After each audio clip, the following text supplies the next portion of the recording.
with very little chance of rain. This is your Main Street Bank sideline report for Topper Station in the Mountain East Conference Digital Network. I'm Caden Benerick. Thank you for that, Caden. And on to kickoff is Fairmont State. Back to return is Trey Singleton.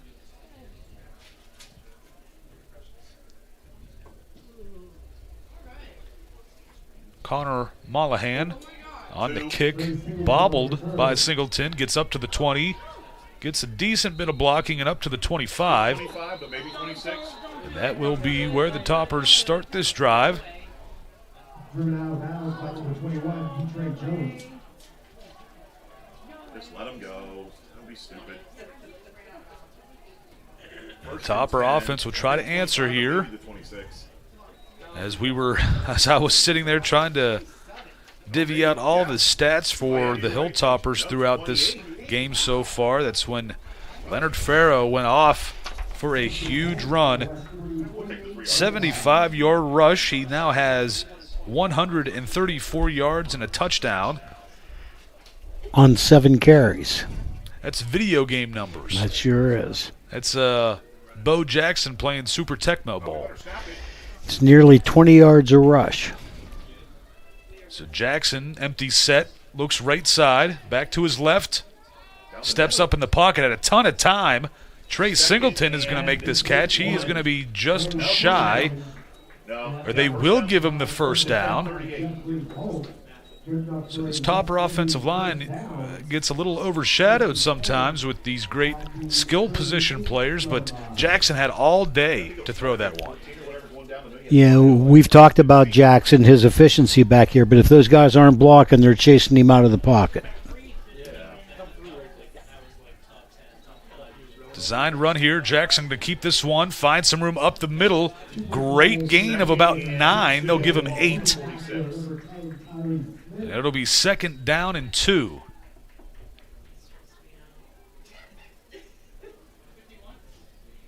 Toppers taking some pressure off their workhorse, Hunter Patterson, so far this drive.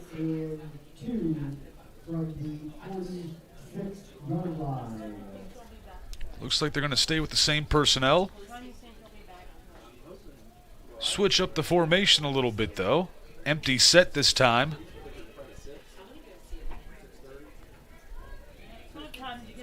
Fairmont shows blitz. They bring it. Jackson makes a man miss, goes to his left. Flag is thrown. He's going to be thrown down for a big loss. Let's see what the flag is. It's going to be a hold on Fairmont State. On them defensive holding. Yeah. Well, I think it's 5 from the line of scrimmage. Oh, no. 10. 6. 1st and 10. They call this one on Lockett Smith. So it'll give West Liberty a first down in Fairmont territory. 6:25 left in this health plan's second quarter. And the Toppers stick with this 5-wide empty set. Patterson switches sides of the formation. Fairmont with 3 down linemen. They only bring 3, drop 8. Jackson steps up, fires it. Just shy. Pass was intended for his receiver, Josh Vignay. But incomplete there. We'll bring up 2nd down and 10.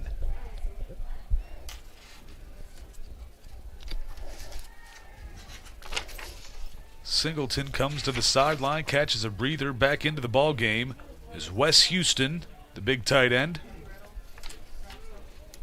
Sidecar to the left of Jackson is Hunter Patterson. Hurst is all alone up at the top of the screen. Fairmont showing pressure. They bring it. Patterson gets the carry. Right side finds some room. Can he get a block on the edge? Does. He's up to almost about the where they're going to spot him here, the 20. I believe they will. It'll be first down Hilltoppers as they get in to the red zone. Hunter Patterson has that burst of speed that that throws your pursuit angles off. And it looked like he was going to be gobbled up there about 3-yard gain, and just that burst took him down to the 20. Toppers keep the same personnel.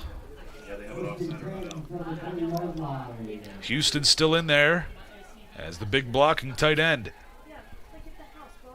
Almost looks like a defensive lineman at times.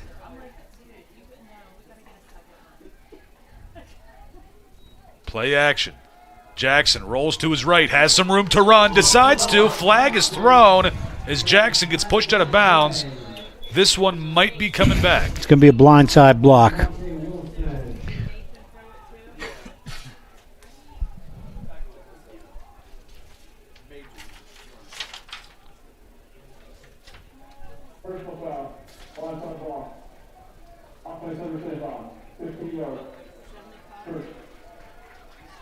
Yes, 75.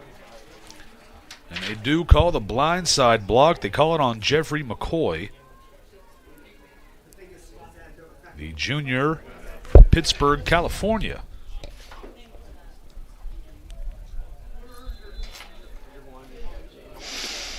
So it'll be first down and forever. First and 25. Yeah, it'll be first and 25 from the 35. Just about 5 minutes left in this first half. Empty set. Jackson looking left side. Rolls to his right, points, fires. Pass is going to be caught by Hunter Patterson. Makes a little bit of a move, and pushed out at the 16. Well, they got a bunch of that back. It was first and 25. Now it's second and 5. So a nice 20-yard reception. Patterson will catch a breather as Alston gets back into this ball game, and we were able to watch Jaden Alston take a few Falcons for a ride for a couple runs there earlier in this ball game. Yeah, when we see him in the game, we expect some straight-ahead power type run because that's the type of back that he is. Wes Houston in there as well still. He goes in motion. Fairmont shows blitz. They bring it. Jackson rolls out. Play action. Fires this one. Passes there. Harcum. Touchdown, Toppers. And they take the lead. It was the same play that they ran for the first touchdown, that bootleg where they flashed it across, just a different receiver. Instead of the deep receiver, through to the under receiver who was wide open. And now there is a flag in the backfield. They call a hold on West Liberty. Oh, my.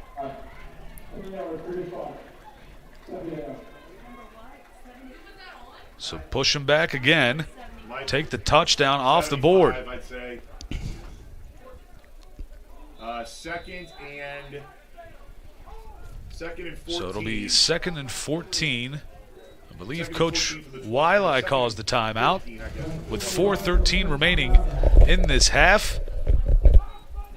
We will take a quick commercial break and come right back for more on Topper Station.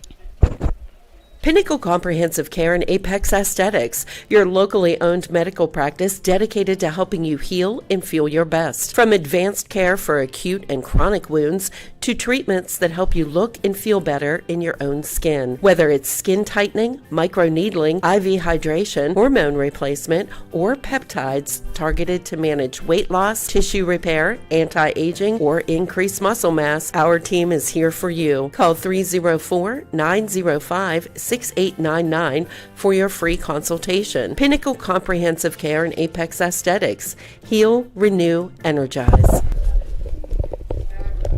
And welcome back to West Family Stadium. A tie ball game here at 14. 4:13 left in this health plan second quarter. The Toppers just had a touchdown called back on a hold that would make it second and 15 from the 25.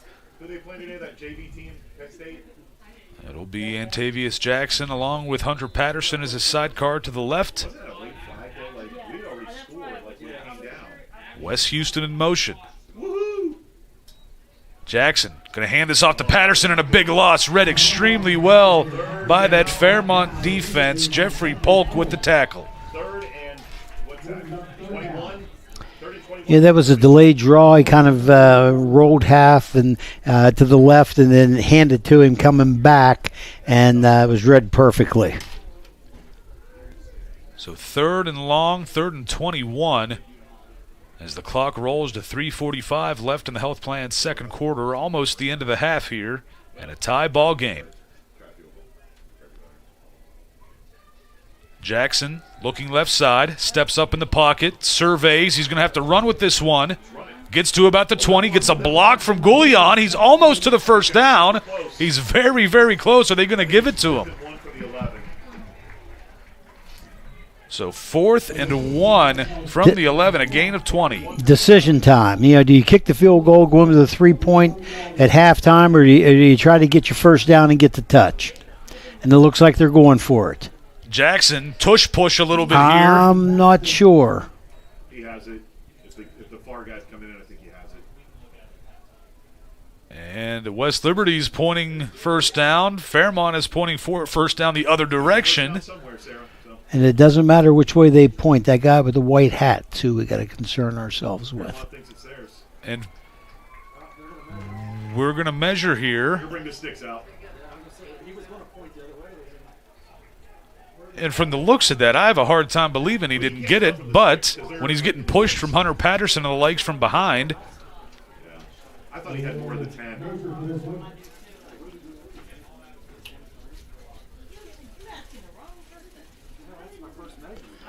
Let's see. No. It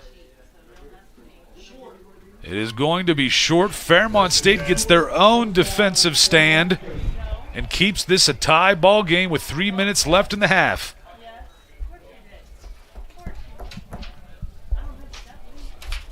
So a tough break there for West Liberty.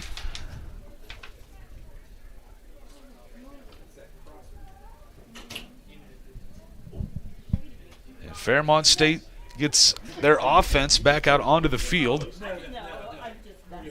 What can they do with 3 minutes left in this half? You know, West Liberty gets the ball the second half, so let's see what their approach is. But, of course, they're on their own 10-yard line. Farrow gets hit pretty quickly. No gain on the play. It'll be 2nd down and 10. We've seen Farrow with a quick hitter earlier. He's a guy that can hit a home run pretty quickly. All right, and West Liberty has 2 timeouts, so they're going to use one pretty soon.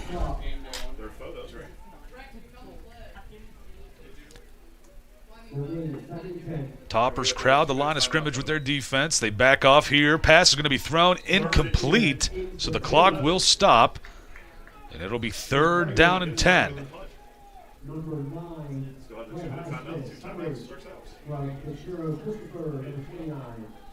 So, again, Fairmont's got all 3 of their timeouts. West Liberty 2, and we got the 2-minute warning as well.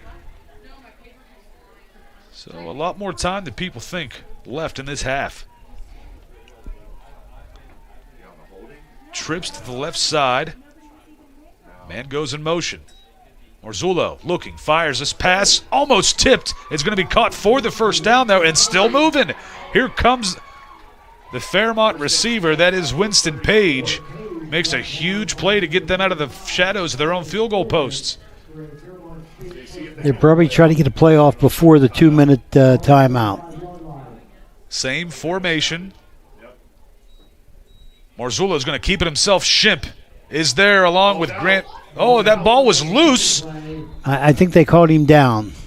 Marzullo will hang on to it, so it will stay Fairmont State football. And the 2-minute warning hits.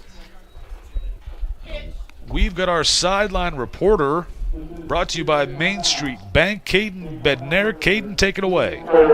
Please reset the game clock to 2 minutes.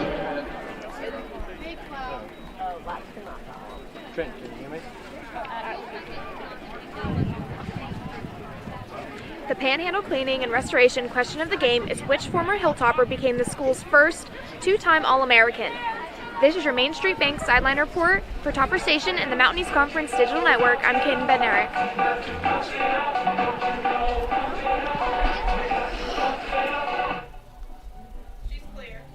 And thank you for that one, Caden.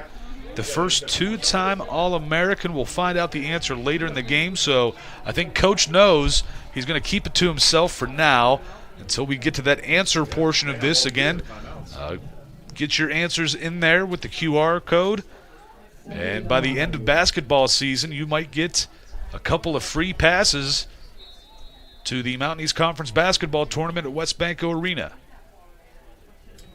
Play action. Marzullo is going to keep this one on the ground himself. Gets a block on the edge. Finds some more room. He gets up to the 35, still on his feet and out at the 25-yard line.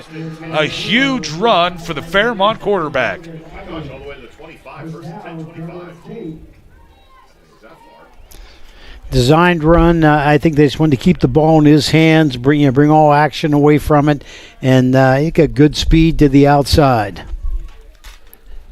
We saw Farrow be able to hit those long runs earlier in this ball game for a 75-yard touchdown. Marzullo, little read option there, faked it to him and kept it himself for a long one. Farrow this time off the right side. Gain of a couple. It'll be 2nd down and 8.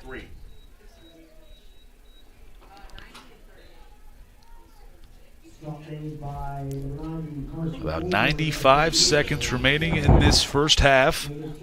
Fairmont has all 3 timeouts left. We'll see if this Topper defense can hold them. Yeah, they get the ball to start the second half also. Dropping back. Right side. Pass is going to be out of bounds and incomplete. It was intended for Fred Highsmith. He had a touchdown earlier in this ball game. Yep, holding on Fairmont State. And a hold See where the flag was. on Fairmont. Yeah. Why every time? 2nd and 18. So it'll be 2nd and long with a minute 12 left to play in this first half. Again, the Topper defense is doing just about anything they can to make sure they hold them to a tie here before half. Yeah, well, I appreciate it. Marzullo, little wide receiver screen here. Nieswanger can't get to him. The pass catcher gets to the original line of scrimmage. And it'll bring up 3rd down and 10 with a minute left. Yeah, puts them closer to field goal range that they're capable of making. Timeout. It makes it a 42-yard field goal right there. I think. And a timeout called by Fairmont State. And what an entertaining first half this has been. A back and forth, the typical rivalry game in my mind. You know, we've talked about, how well the offenses have done, but both defenses have made stands. West Liberty made one down about the 3-yard line, and Fairmont made one, where was it, the 10-yard line. So, let's not take anything away from these defenses either. It's been a great ball game so far. Again, both of these teams not having the greatest year in terms of wins, but when it comes to this game and all the marbles are on the line, we don't care who's got what record, who's won. We want to beat you. That's a great thing about football. Who cares what the record is? Today, these two teams are playing against each other, and somebody's going to have a win and somebody's going to have a loss. So 3rd down and 10, 59 seconds remain. Marzullo with Farrow in the backfield. Looking left side, fires this pass. Going to be picked off. Here we go. Justice Lawrence for the Toppers. Can he make his way to the end zone to the 50? Tries to beat Marzullo. Does. No one's going to stop him. Touchdown, Toppers. 5 yards. Just what we needed.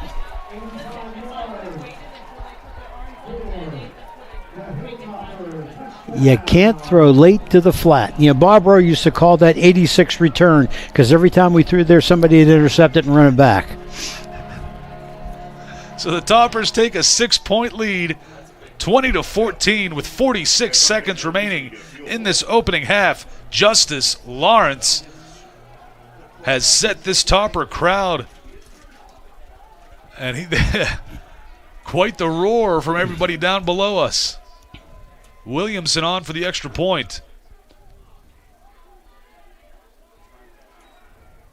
It's up and good. Late flag after the kick. And this, I don't know. I didn't see what happened. I just saw a flag. And from body language, it looks like it might be going against Fairmont. We take another look at this touchdown. The Alpha Tavern instant replay.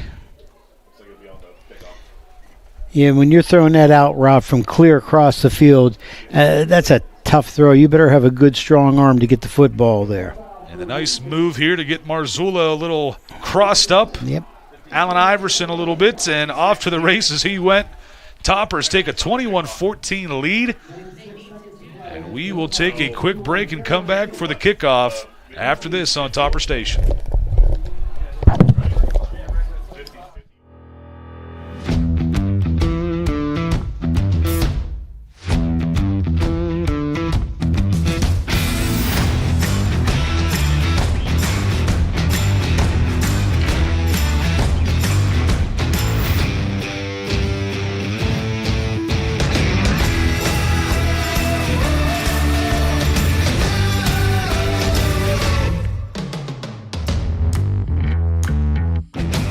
The penalty should put the ball about the 50-yard line. And that's where we're at here at West Family Stadium.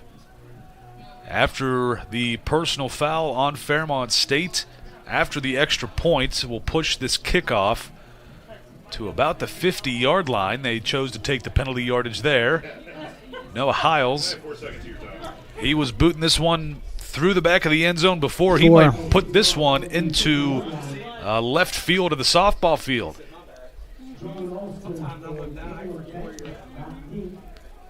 And Justice Lawrence, a huge defensive play.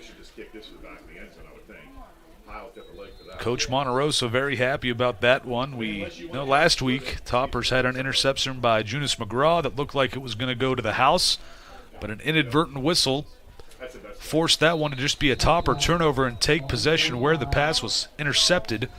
This time it got to be returned for a touchdown. The Topper defense has 46 seconds before the end of the half, and they got a 7-point lead. I expect Fairmont to be aggressive here. Even those 46 seconds, they still have timeouts left, and they don't get the ball when they come back out at halftime. So, I think they'll be pretty aggressive trying to get the ball down the field. So Fairmont comes out with 3 wide to the left of Marzullo. They will have Farrow sidecar to the right.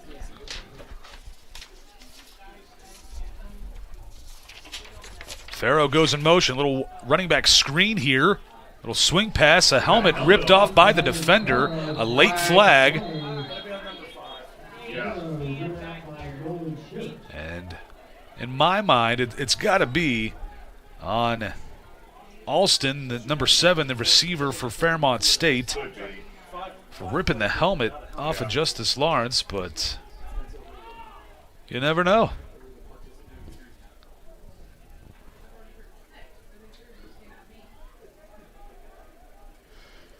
The referee is facing back towards Fairmont, so I anticipate anyhow that that's the direction that the penalty is going to go.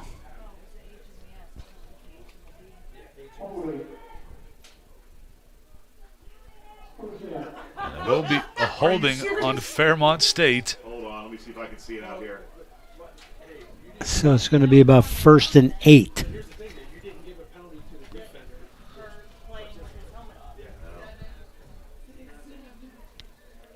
So after the yardage gained, it looks like they say it'll be 1st and about 7. 39 seconds remain. They flip-flop the formation, run the same thing, just the opposite way. They were both out there. Now another flag going to be thrown here late, and if this is going to be a flag, and now it is the other side of the field, it's not going to be the same receiver holding. Yeah. It looks like Winston Page on that side.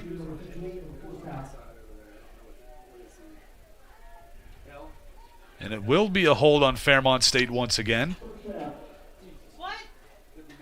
And it'll be Holding number 5. first and Holding number 5. 1st and 8 this time after the yardage gained and where the penalty occurred. 27. So essentially, they're just taking time off the clock. That's it. Hatcher into the game. Tailback number 2. Last 49 seconds. The handoff to Hatcher.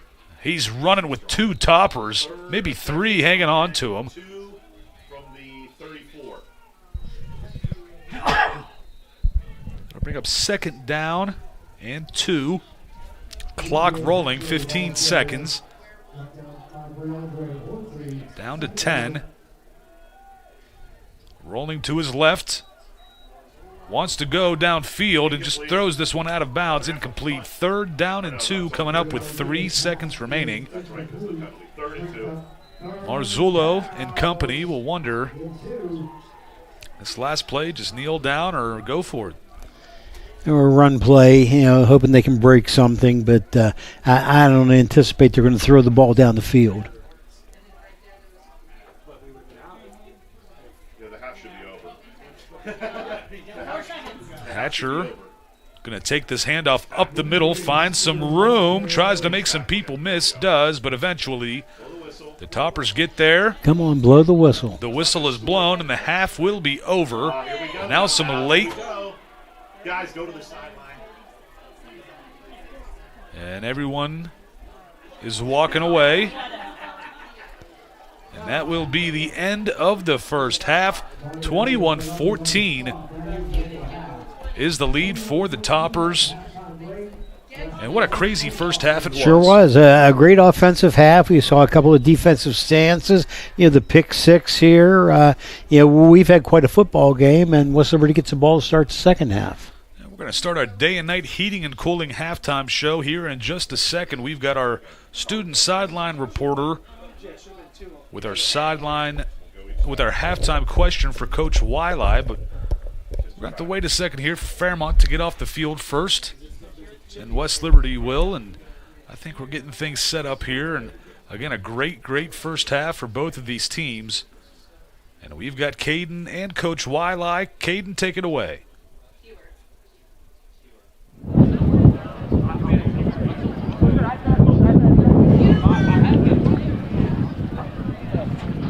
Let them all go before we go. I'm here with Hilltopper coach Roger Wiley. Coach, we're up by 1 touchdown going into the half. How did your leaders on the field help steady the team during the high-pressure moments? Well, basically what we did was start playing faster and harder. I think we got off to a slow start defensively, and I think, and I hate to say this, but I think the officiating kind of got us a little bit more motivated. So, I don't think there's any high pressure moments, at least not for me. I think our players understand that our philosophy has always been play the play you're in. Don't worry about the next play. Don't worry about the last play. So I guess we coach pressure on everybody. All right, thank you so much. This is the Main Street Bank Sideline Report for Topper Station and the Mountain East Conference Digital Network. I'm Caden Bednarik. Well, thank you, Coach. Thank you, Caden. We've got a special halftime interview with the president of West Liberty University. Dr. Borchers will be here at halftime, so stick around for that. And once we get finished with that, we've got another great half of football. 21-14, West Liberty leads, looking for their 3rd win in the last 4 games. We'll see what happens coming up on Topper Station. From the long-lasting and reliable heating and cooling systems we send out the door, to the friendly and knowledgeable dealers who go the extra mile. With a no-hassle replacement limited warranty, you can trust day and night to deliver outstanding service and performance, keeping you a step ahead with advanced technology and exceptional comfort. To find a day and night dealer, visit dayandnightcomfort.com.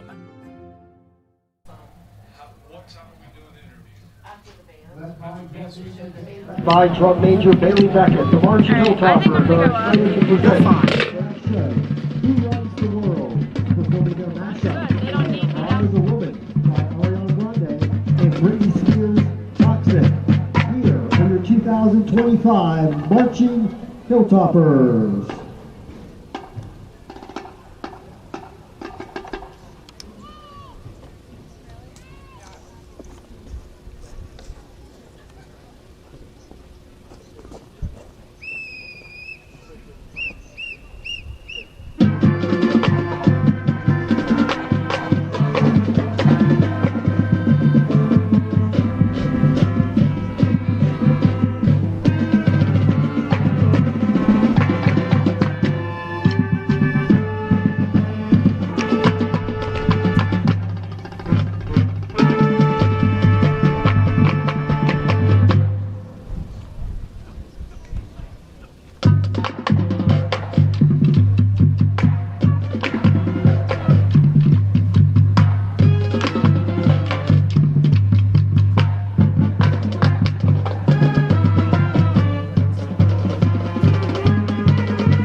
Next, the Marching Hilltoppers will feature the Marching Hilltopper Auxiliary.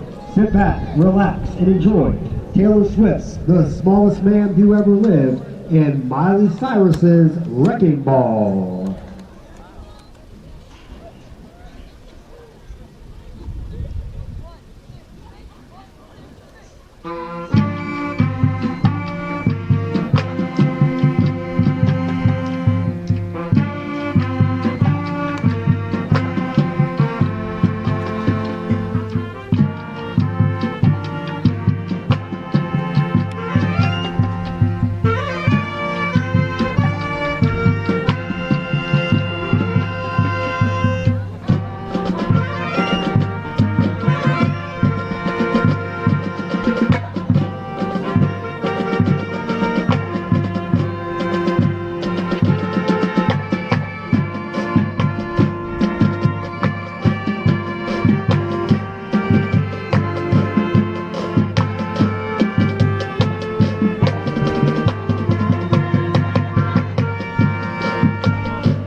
The Marching Hilltoppers will close out today's show by performing Pink Pony Club by Chapel Road and Run the World by Beyonce.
The Marching Hilltoppers are under the direction of Director of Bands Dr. Alvin Simpson.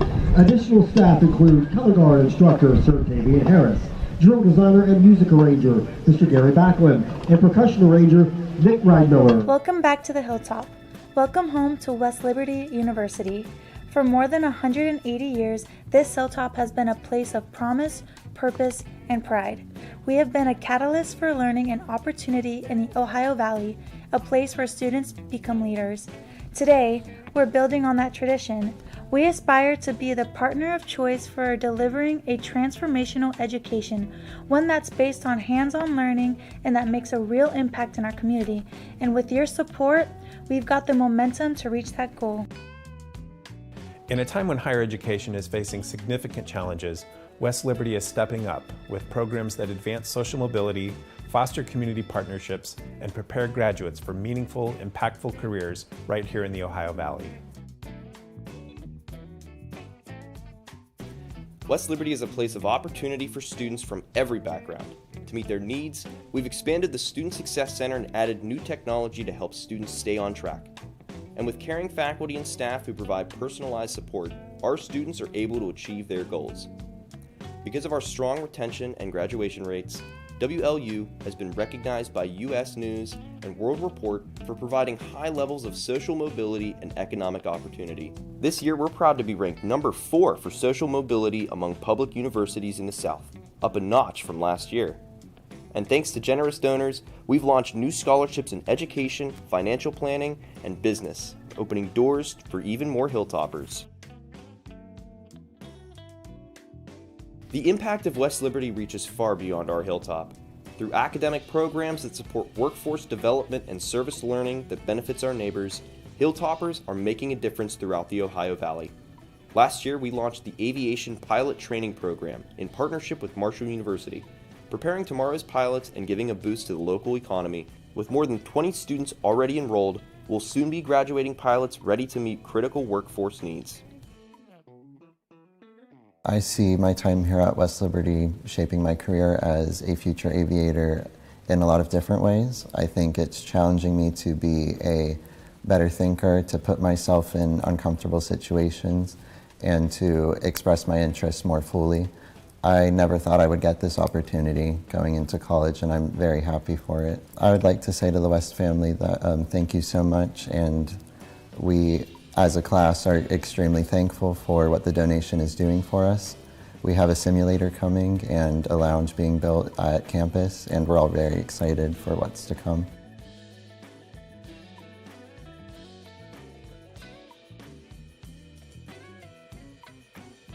We believe the best learning happens when students put their education into action. Our campus clinics provide affordable care for the community, from dental hygiene to speech and hearing to behavioral health. We're filling critical gaps in regional health care. Thanks to the generous support of Expand Energy, Volunteer West Virginia, and Warwood Tools, we've transformed the campus Woods Trail system into a space that's both educational and recreational. And the creativity of our faculty enriches the community through partnerships with organizations like the Wheeling Symphony Orchestra, giving students unique cultural experiences. With the launch of the Appalachian Aquatic Conservation Center, West Liberty is making waves, literally, in science, sustainability, and economic development. First and foremost, we really are leading the way in experiential learning. Up until this moment, I would teach about propagation of endangered species in my conservation biology class. Now I'm thinking about ways to incorporate actual action here in this facility into the laboratory so that our students learn through doing and can add to their resumes by simply taking conservation biology skill sets that they would not be able to acquire without this space. Community service is core to our identity, with athletic teams, student organizations, and classes all participating in volunteer projects. Programs like Keep Wheeling Warm from our women's basketball team provides winter clothing for those who need it. Our Greek organizations work with a local organization to provide service. Many of our student organizations take on service projects as part of their mission, and our academic programs are out in the community making a difference. We also partner with the West Liberty Lions Club Family Support Center to serve local families in numerous ways. This spring, our new employee leadership program raised more than $1,000 for the center through the Community Arts and Music Festival. As an example of the variety of students we get, we've always had wonderful luck with our student athletes engaging the children, inviting them to their sporting events, interacting with them afterwards. Community education, this is what they're going to do for a living. So they come and they join forces with our planning and resource providing. We've had zoo science and dental hygiene. All of the departments have been a huge help, from libraries reaching out during story time, students playing with the younger children during teen group in the library. All of the departments, campus ministry, they've all been such a huge help. I'm proud of how West Liberty is engaged with the greater Wheeling area through experiential learning opportunities that meet the real-world needs of our community. Today, students need every advantage to stand out in a competitive job market. Through internships, research projects, and creative experience, we're helping Hilltoppers build confidence and connections for life after graduation. The RISE initiative brings educators and employers together to strengthen the regional workforce. For more than a year, we've led monthly meetings, hosted networking events, and created new student programming to bridge the gap between the classroom and the workplace. This fall, we're developing the Professional Passport, a tool to guide students on their career journey.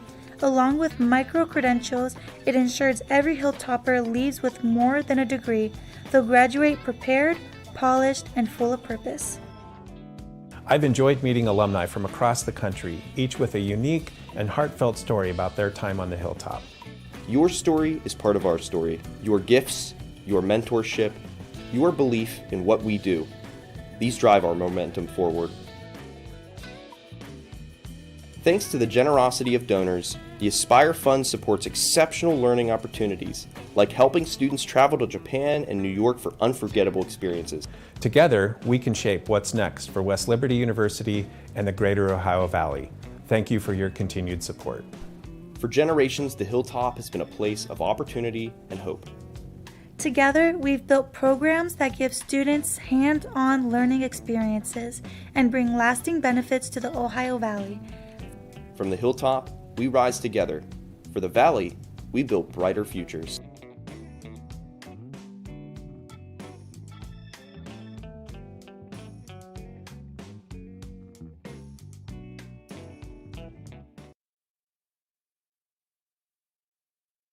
Day and night heating and cooling halftime show. The Toppers lead 21-14.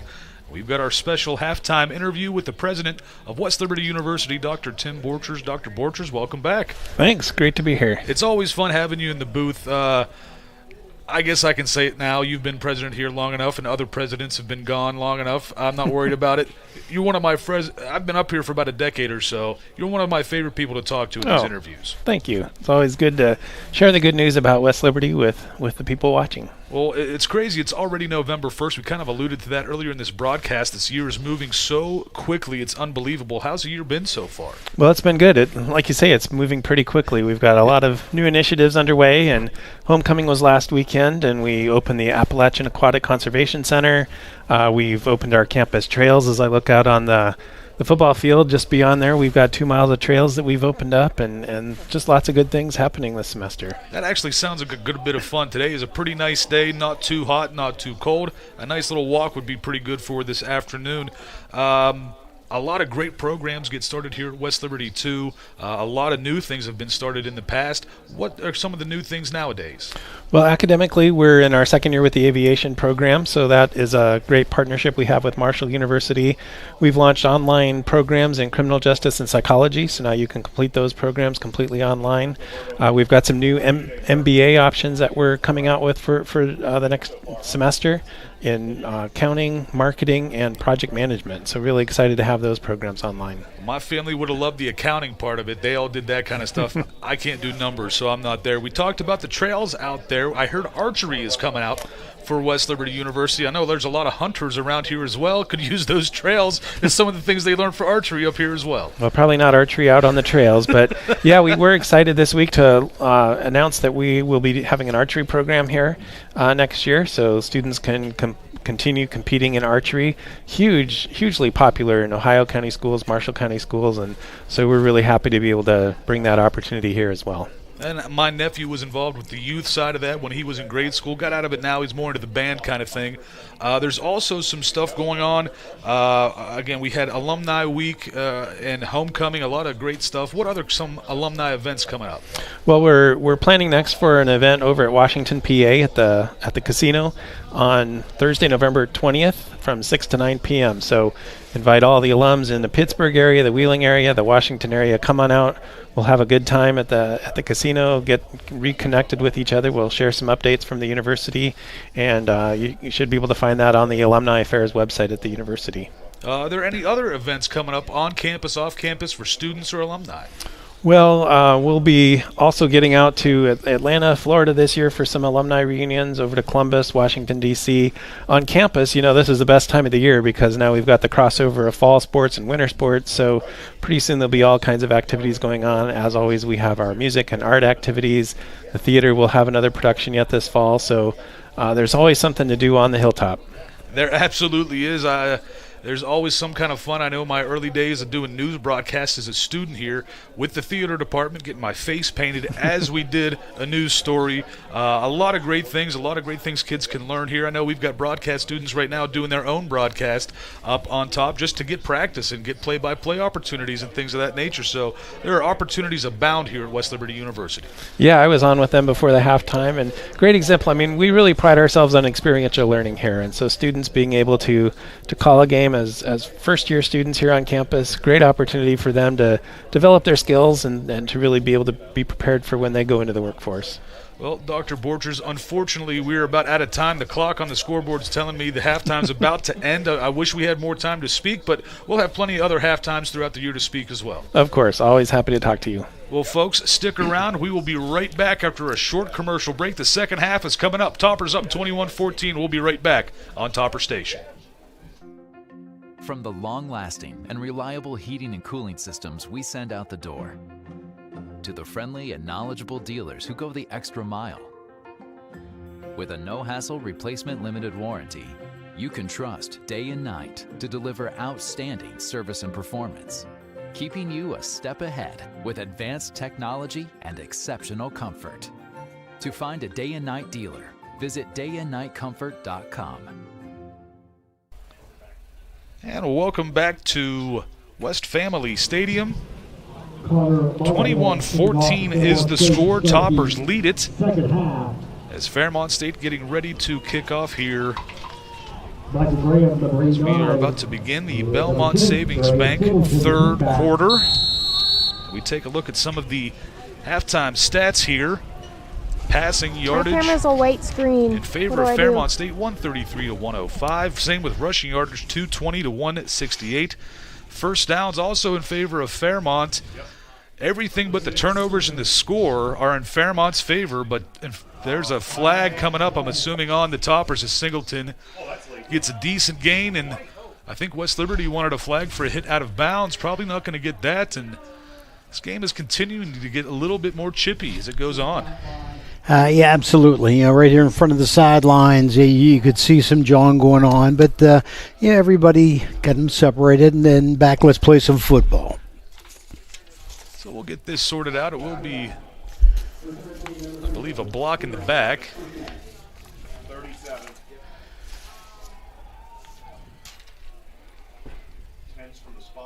So the offense set to come back out. We will begin with Antavius Jackson and Hunter Patterson, both on the field again. We thought maybe they might try to start with Wildcat, but they're going to start this drive the way that they've started. The way that they started this ball game with 5 wide, empty set, trips to the top of the screen. Now they've shifted out of this sometimes and gone to the Wildcat. But they're just shifting, bringing Hunter Patterson to the backfield.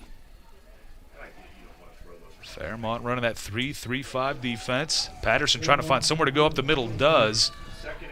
Gain of a few yards. Call 2.5 or so. Second down at about 7.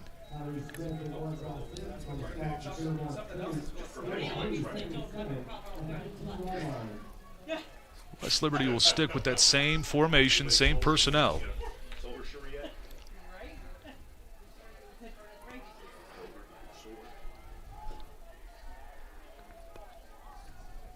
Jackson surveys, fires it quickly. Singleton is there, tries to make one man miss, cannot do it, but he is only about a yard or so, maybe 2 away from the first down, so it'll bring up 3rd down and 2. Levi Goulion comes in for Singleton. And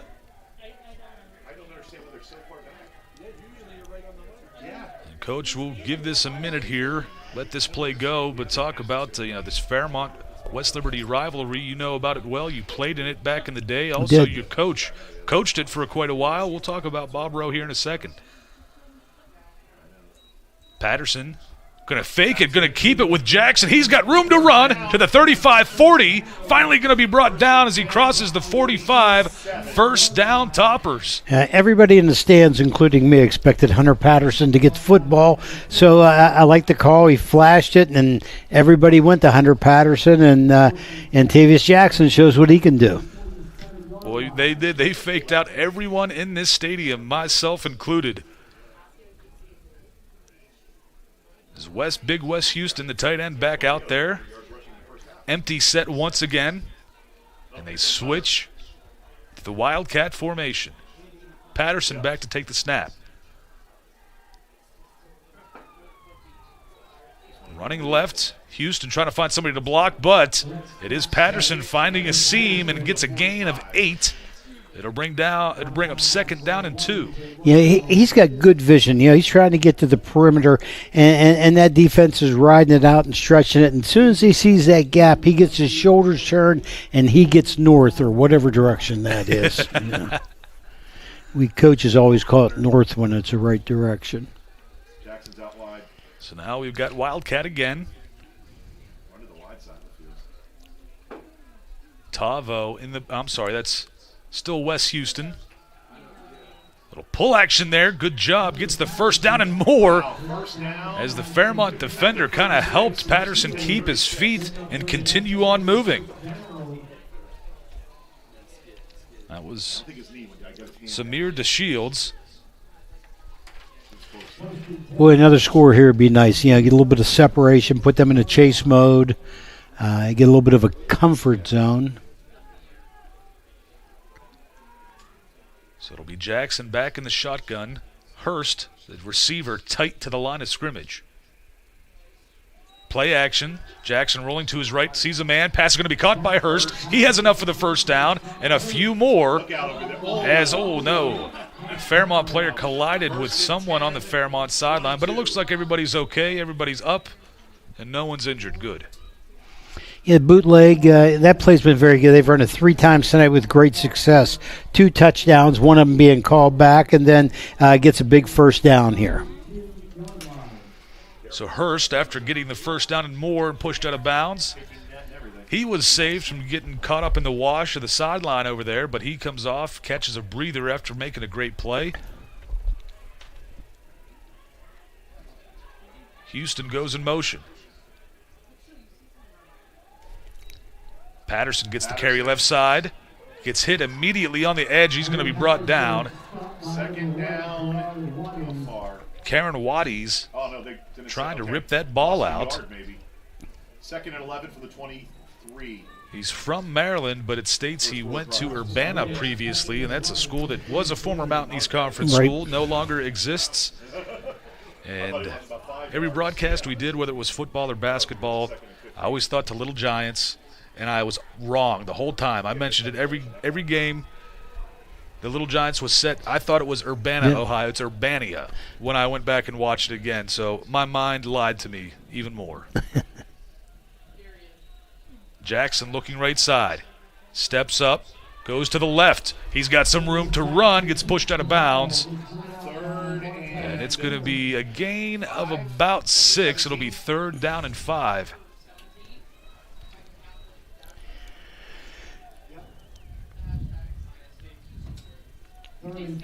What do you try to get the ball to the right side of the field? So if you're a right-footed kicker, which is a tough place to kick from, you're better from the left over here. So. And if you look at the flags, if you were sitting in the booth with us, you can see the flags to the right. They're kind of pointing directly directly straight down the middle of the field. So the Toppers go back into the Wildcat. Patterson goes right. Looks like he's going to throw this one. Does. It's going to be intercepted in the end zone, but a flag is thrown late on the line of scrimmage. That pass was picked off in the end zone by Fairmont State. And it looks like an illegal man downfield call is going to be made on West Liberty. No, it'll be declined. It's 5 or 6. I think it's 6. I do too.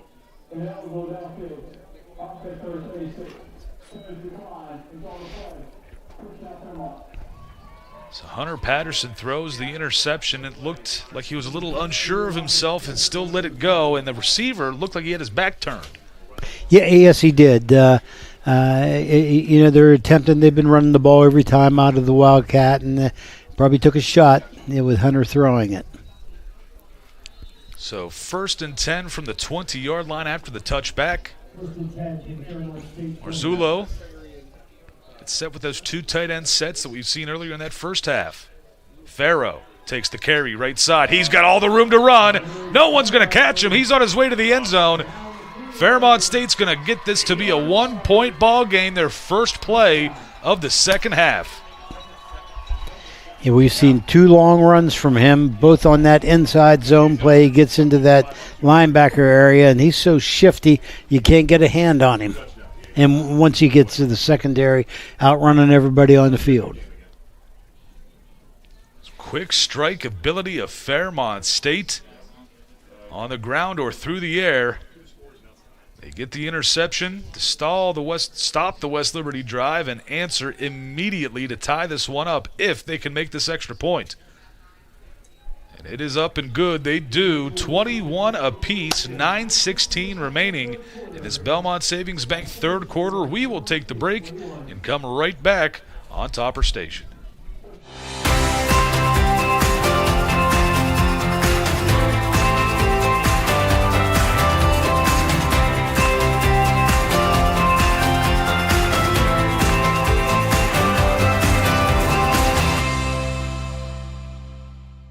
Hi, I'm Coach Rich Rodriguez, head football coach, West Virginia Mountaineers.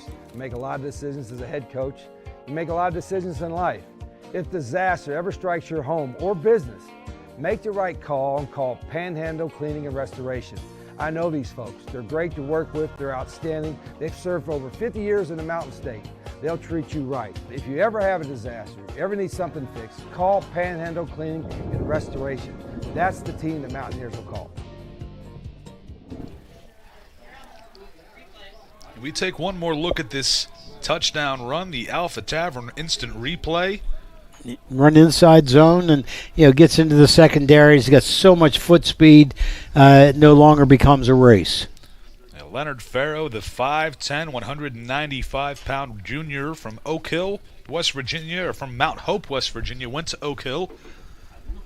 And as we got some time here, Coach, we talked about this rivalry, Fairmont-West Liberty. You got to play in it, and you were coach. I got did. to coach in it for quite a while as well, Coach Bob Rowe. But Coach Bob Rowe, special guy. My 4 years here with Coach Bob Rowe were special time. Great friends. We have rejuvenated a Bob Rowe era. I have my shirt on today. We have contacts for almost 400 people that played for him. We've raised over $60,000 for scholarships here, a plaque to Bob Rowe. But this game, we won it 21-20. We won it 10-3, and we had a separation game one year. We were 3-1 against Fairmont, but Bob Rowe was a great man to play for and a great time to be at West Liberty. Well, hopefully the Toppers, this version, the 2025 Toppers, can honor him and make sure we get a victory today. It's tied 21 apiece with 9:10 left to play in this Belmont Savings Bank third quarter. We've seen the ebbs and flows of this game where it seemed like Fairmont was at a point like, hey, how are you going to come back from this? You've had some mistakes back and forth and whatnot, and then here we go, West Liberty making some mistakes and Fairmont able to capitalize. It's been back and forth. Absolutely. That's a big play, and people don't like big plays. When I was coaching the defense, I said if they ran a big play, that's better than them taking 12 plays going down the field, demoralizing our defense. It puts the ball back in your offense's hands, gives them the opportunity to score. The Toppers line up with 3 wide. Jackson and Patterson in the backfield, along with Wes Houston, the tight end. Patterson finds a seam on the left side, gets some blocking downfield by his receivers. Hurst with a great job, and Harcum blocking downfield as well. Well, no 45 now. It'll be a first down, Toppers. You know, he's one of those backs that just seem to get better as the game goes on. I was blessed to coach Quincy Wilson, and his 20th carry, he was much better than his second carry. And Hunter Patterson is the same way. He just gets better as the day goes on. Something in the water up north between Weirton and No Glen. It could be. It Some could be. Great running backs over the years. Jackson surveys, trying to find somewhere to throw. He might have to run with this one. Does. He might gain just a yard or no gain whatsoever. It'll be second down and 10. I don't know if you could call that a sack or not. No, I think they'll list it as a sack, but he's out there on the edge trying to run the football. And again, if it were a pass, he did the smart thing, which he's done the 4 or 5 games that he's been the quarterback, that he hasn't forced the football. And this is a quarterback, and we've seen some good ones over the years since the Amidro era, whether you want to talk Dakota Conwell, Zach Phillips, even Rudy Garcia, and some others that I'm forgetting to mention, as Jackson backpedaling. Now he steps up, fires this one. He's got Gouillon caught at the 25, 10, 5. Touchdown. Touchdown, Toppers. West Liberty able to answer right back. No flags on the field, and the Toppers retake the lead. Boy, there was a big breakdown in coverage somehow, because not often you're going to see someone that wide open waiting for the football. The old quarterback gets a long touchdown reception, Levi Gouillon. And he's got pretty good speed once he got the ball in his hands. A very good athlete. Now on for the extra point will be Morgan Williamson.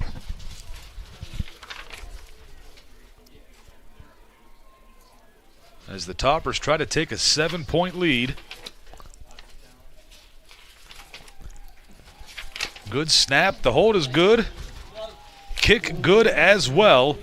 28-21, the Toppers lead. What a throw from Jackson and the run from Gouillon. All right. We will take a quick break and come back for more on Topper Station. For over 140 years, we've been writing our story together, cheering on local teams, supporting our schools, and standing beside local businesses every step of the way. At Belmont Savings Bank, your local community bank, we say thank you for being the heart of our community. Your trust, growth, and support inspire us to give back and make your story part of ours. Let's keep writing it together. We'd love to help you with your story. And welcome back. We take a look at the Alpha Tavern replay. We'll see now how wide open he was. Breakdown in coverage, and but we may have forced that also. But once he gets the ball in his hands, got great speed, and they weren't going to catch him to the end zone. Levi Gouillon, the converted quarterback. Thank you. And once there was some injuries to the Toppers at some of their skill positions, Will Balgo not being able to play this year, they asked Levi to use his athleticism in a way to really help the team, and boy, has he done that this year. That's a team player.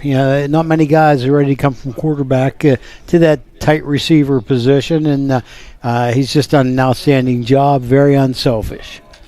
It has worked out well for these Toppers the last month or so with Antavius Jackson at the helm at quarterback.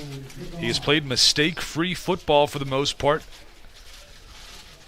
and he has gotten the Toppers a 7-point lead midway through this Belmont Savings Bank third quarter. Hiles on for the extra point. The kickoff. He has been booting them through the back of the end zone all day long. And it looks like he's doing it again. That hits beyond the top of the tee in West Liberty in the end zone. He has got quite the leg on him, that young man. I mentioned it earlier. I watched him through his high school career. He's a great student also. For our Italian festival, he was a scholarship recipient because of his grades and the things that he has involved himself in throughout the community. So a great person as well as a great kicker. It's always great to hear those kind of things Sure. when you hear stories about somebody you call games for or whatever. You hear great stories and what kind of great people or students. Hopefully we see more of that here for the defense for the Toppers. As Fairmont switches their formation, they go back to that 2 tight end set. Those 2 plays you killed us. Farrow loses the football. Marzullo tries to do something with it. He's going to be brought down quickly. A loss of yardage there. And a little mishap, 2nd down and 11. Looks like the same bounces that we saw last week. The horn bouncing our way. Van Mater on the tackle there for the Toppers. Marzullo's going to keep it again. It's no fumble this time, but almost the exact same result. It'll be no yardage gained. It'll be 3rd down and 11. Well, if we can make a stop here and get the ball back 3 and out, that'd be great. We'll end up with great field position. Justice Lawrence trying to get the Topper off. I'm trying to get the Topper crowd fired up here. He's the man with the pick 6 earlier in this ball game for West Liberty.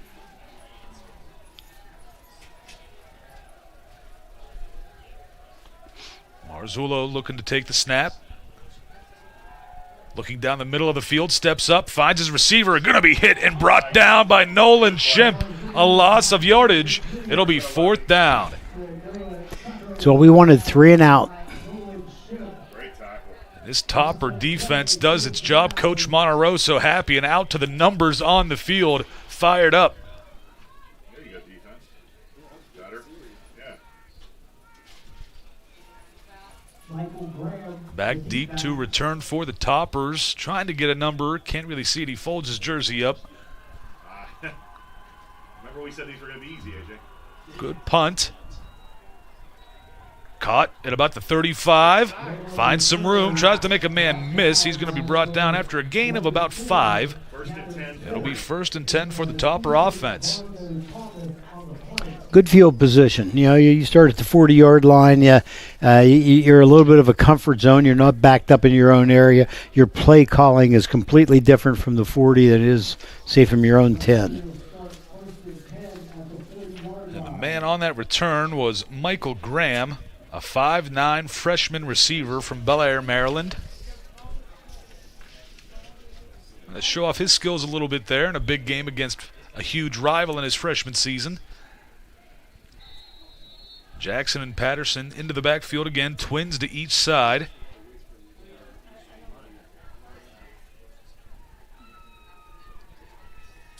Fairmont brings 5. Patterson, stiff arm. He has open room. That's to the a 40. touchdown. They won't catch him. Nobody will catch him. Touchdown, Toppers.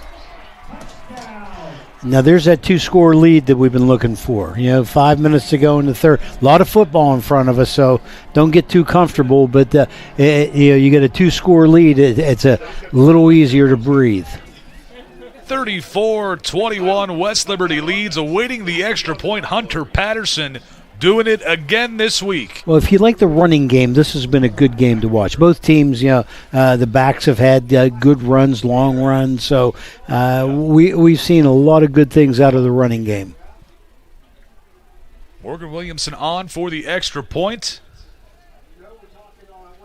Good snap and hold. The kick good as well. 35-21. We take a look at the Alpha Tavern replay one more time before we go to break. Just that inside handoff, and once Hunter Patterson gets a step, he's the MEC sprint champ. Nobody on the field is going to catch him. The fast and furious Hunter Patterson. We will take a break and come right back on Topper Station. Wow, now that check had an impact. Oh, yeah. Just like impact checking from Main Street Bank. That's right, Jim. After all, Main Street does offer 6% APY on balances up to and including $15,000. Impact checking with 6% APY from Main Street Bank. All roads lead to Main Street Bank. Now that's a checking account that can impact your life. It's definitely checking with an impact, a positive impact. And welcome back to West Family Stadium. 5:47 remaining in this Belmont Savings Bank third quarter. The Toppers. There's a little bit of a back and forth to start the second half, but they have taken over. And they've scored 2 straight to make it a 2-score ball game. As Heil on for another kickoff. This one a little shorter. Will be caught at about the 3-yard line. Good return. And he's finally going to be brought down. Wes Houston, the man on the tackle. Jolin Alston, the man on the return. If he didn't make that tackle, there was some gap there. I don't know what the end result would have been, how far he would have gone, but he'd have gained a lot more yards if we didn't make the tackle right there. And after Heil has been putting these kickoffs through the back of the end zone, quite a few of them so far in this game, you can understand maybe his leg is a little bit tired. I get it. And I think we got a wind shift also coming back this way towards him. So Fairmont's offense back out there. They go again with that big 2 tight end set. I know, we go through the paper here. Farrow, right side. Grant Thompson, the man that brings him down. I thought Thompson might strip that ball out. He's working on it. Gain of about 4 or 5. He's a good back. We've seen good backs on both sides here. They've had a lot of success running their inside zone. Fairmont sticks with the 2 tight end set on 2nd and 6.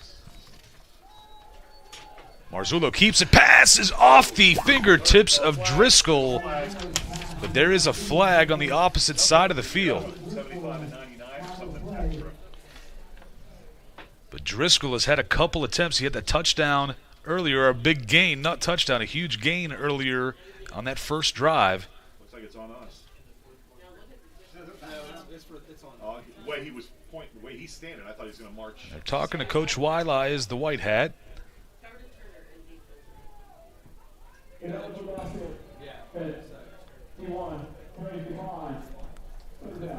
Coach Wiley decides to decline the penalty to force it to be a 3rd down. And if you're a defense, how much more of a confidence boost do you need from your head coach? Absolutely. Now it's 3rd and 6, needing one more stop. Marzullo looking, fires it. Pass is going to be caught. Is he going to be short of the 1st down, though? About a half a yard. He is going to be short. It'll be 4th and less than a yard. And we'll see decisions here for Fairmont State. Coach Luke Barker. No, I think he already made the decision.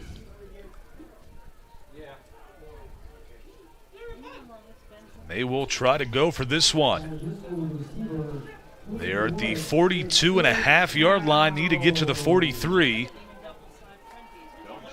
Topper defense trying to get in there. They do. Farrow is going to get enough for the 1st down, though.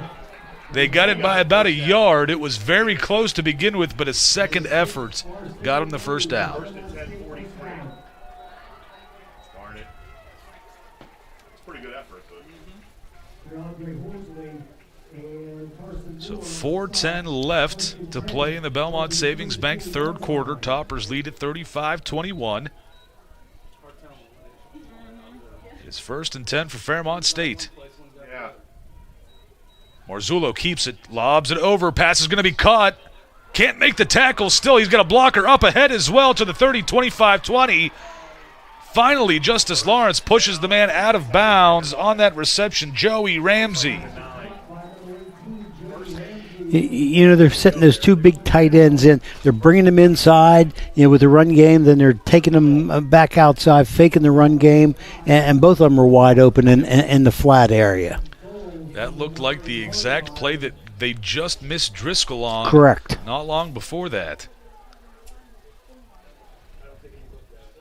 Farrow up the middle. He's going to be stuffed. 2nd and 9 from the 9. So no gain on that one. Still 2nd and goal from just inside the 10.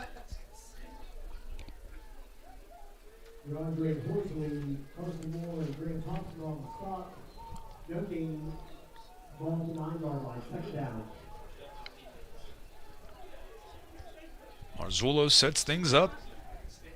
Sends a man in motion. Toppers show blitz.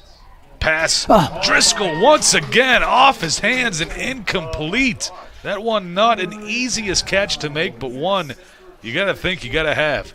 Well, absolutely, and then there's a breakdown in coverage because he ran straight down the field to the goal line, nobody within 5-6 yards of him. So that brings up 3rd and goal from the 9.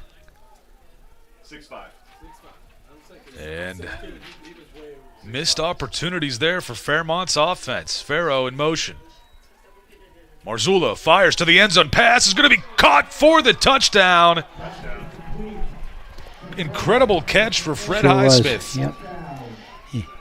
He knew where his feet were, where the end line was, and hung on to the football. Did a nice job. Nice throw.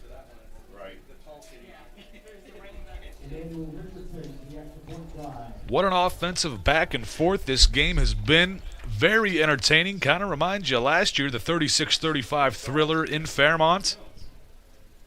Richardson on for the extra point. And it is good. 35-28.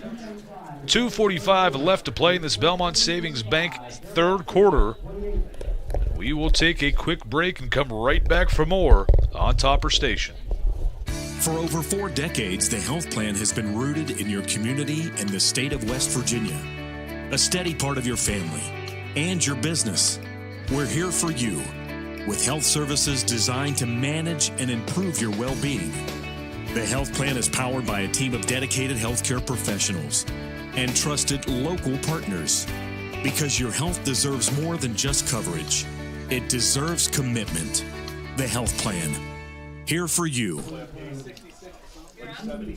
And welcome back to West Family Stadium. We have our answer to the Panhandle Cleaning and Restoration question of the game. Which former Hilltopper became the school's first 2-time All-American? And I'm pretty certain Coach Phil Berto knew the answer before we gave it away. Tommy Priest, but there's something very unique about this. He made it in 70 as a junior, 71 as a senior. As a junior, he made it as a nose guard. As a senior, he made it as a linebacker. When he was a junior, Red Knight was the first-team All-American linebacker, was also a Hilltopper. He graduates. Tommy moves to linebacker, makes first-team All-American. 2 different positions. That's kind of incredible. Yes. Trey Singleton will return this kickoff for the Toppers. Finds some room on the left side. Tries to get to the sideline. Does. Gets pushed out of bounds at about the 25. No flags. At least as of now. We'll see. Hopefully both teams get back to their sidelines. I'm looking at these stats. I don't know how they could be much closer. They're 1 yard's different. Both first downs are the same. Passing yards are about 14 yards difference. This is a very evenly matched football game, separated by 7 points. Even penalty yardage. They're both at 70 penalty yards.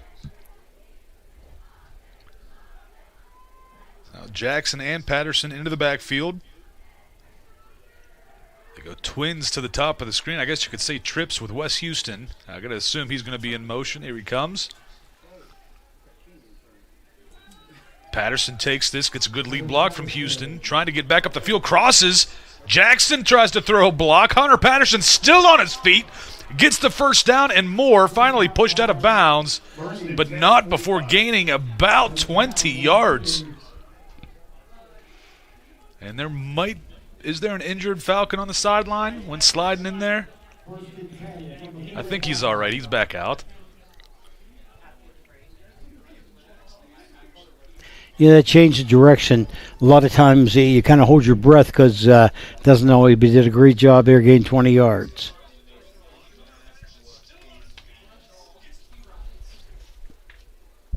Now we're going to shift. It is the Wildcat, but it's Levi Goulion in the backfield. And he can throw it. Fakes it. Throws this one. Hurst is there. Out of bounds. He did catch it, but feet were out. Another great catch. We're playing on a Canadian football field. He's had 2 outstanding catches. So Goulion, we've been wondering when he's going to throw that football. And there it was. And, You saw the arm that he has and why he started at quarterback for a few games last year. Yeah, I mean, very capable. Made nice throw, nice catch. Unfortunately, just out of bounds. So it brings up 2nd down and 10. Alston in the backfield with Jackson.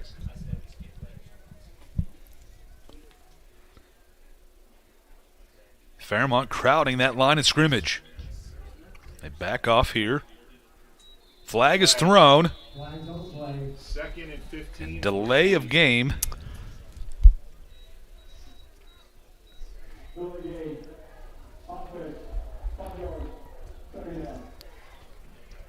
So it'll bring up 2nd down and 15.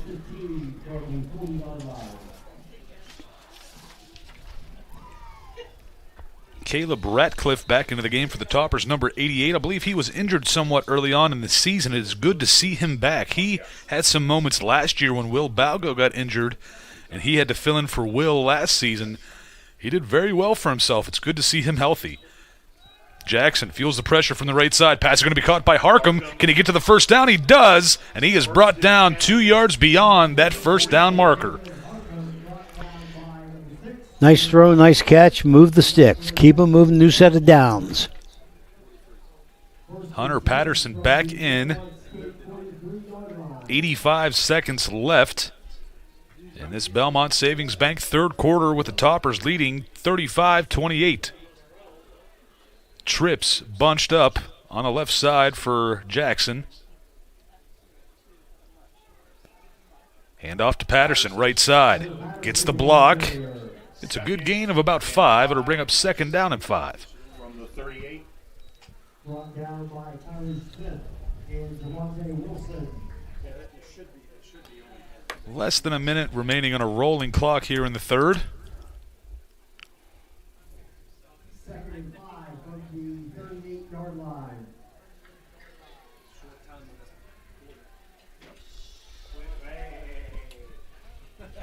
So if the Toppers wanted to, they could make this the last play of the quarter. Jackson having to get away from the pressure, looking, lobs it out of bounds, incomplete. Smart play for the quarterback. It'll be 3rd down and 5, 26 seconds remain.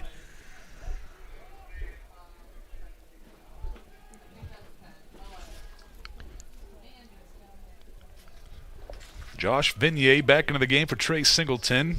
And Alston back in for Hunter Patterson.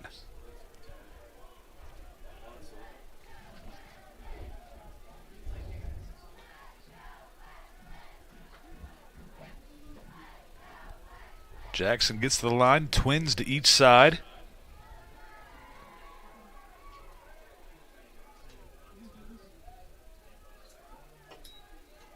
He's going to roll to his left, go back right. He's got room to run. Plenty of room up to the 20, but there is a flag back at the line of scrimmage, folks. So this may all be for naught.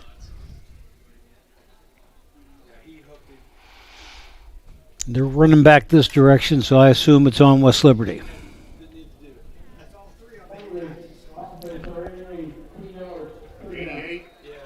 And they call the hold on Ratcliffe. So push it back, and it will be 3rd and 15. Levi Goulion back into the ball game.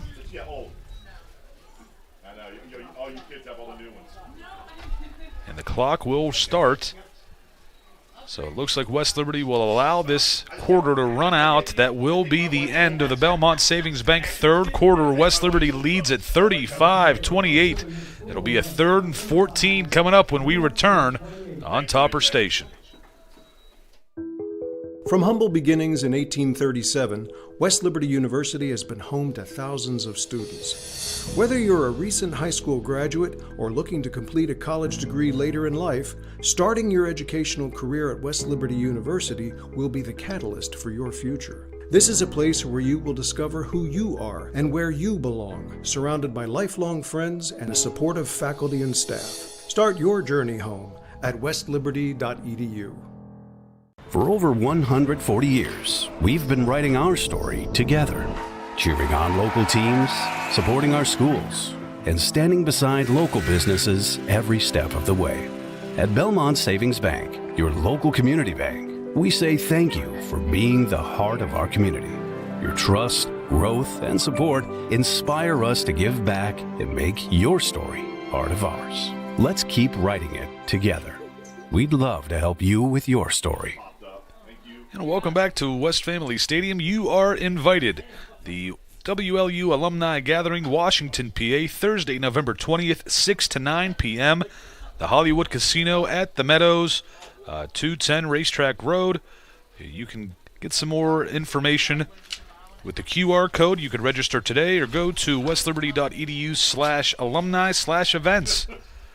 I might have to go to the track. I'm a horrible gambler, but I don't mean I do it a lot. I just mean I don't win ever. So I have there's a a reason system, I don't do much. But it doesn't work.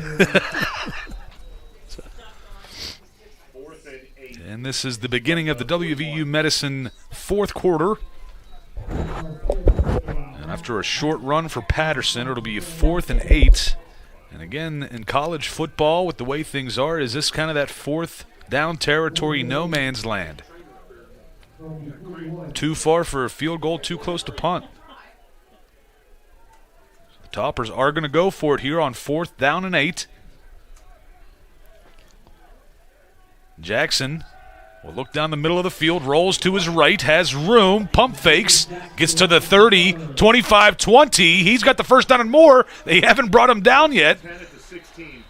And he will be brought down at the 16-yard line. A huge gain for Antavius Jackson. He's a good football player. He does things instinctively and just gets the ball down the field, keeps the sticks moving. He has impressed me throughout these 4 games that he has started, but he continues to show his toughness as well on that run, not just going down because there's somebody there. He's continuing to go down the field. They're going to give him a minute to catch his breath. And they put Tavo in the backfield along with Hunter Patterson for the Wildcat. Patterson keeps it, gets a great block from Tavo. And he's going to get a gain of about 8. It'll be 2nd and 2. No, it's more than that. 2nd and 4 from the 10. The sticks. All right. They got twins to the right side. They keep Patterson out there for the Wildcat. Sorry, Sarah. Tavo, his sidecar to his right.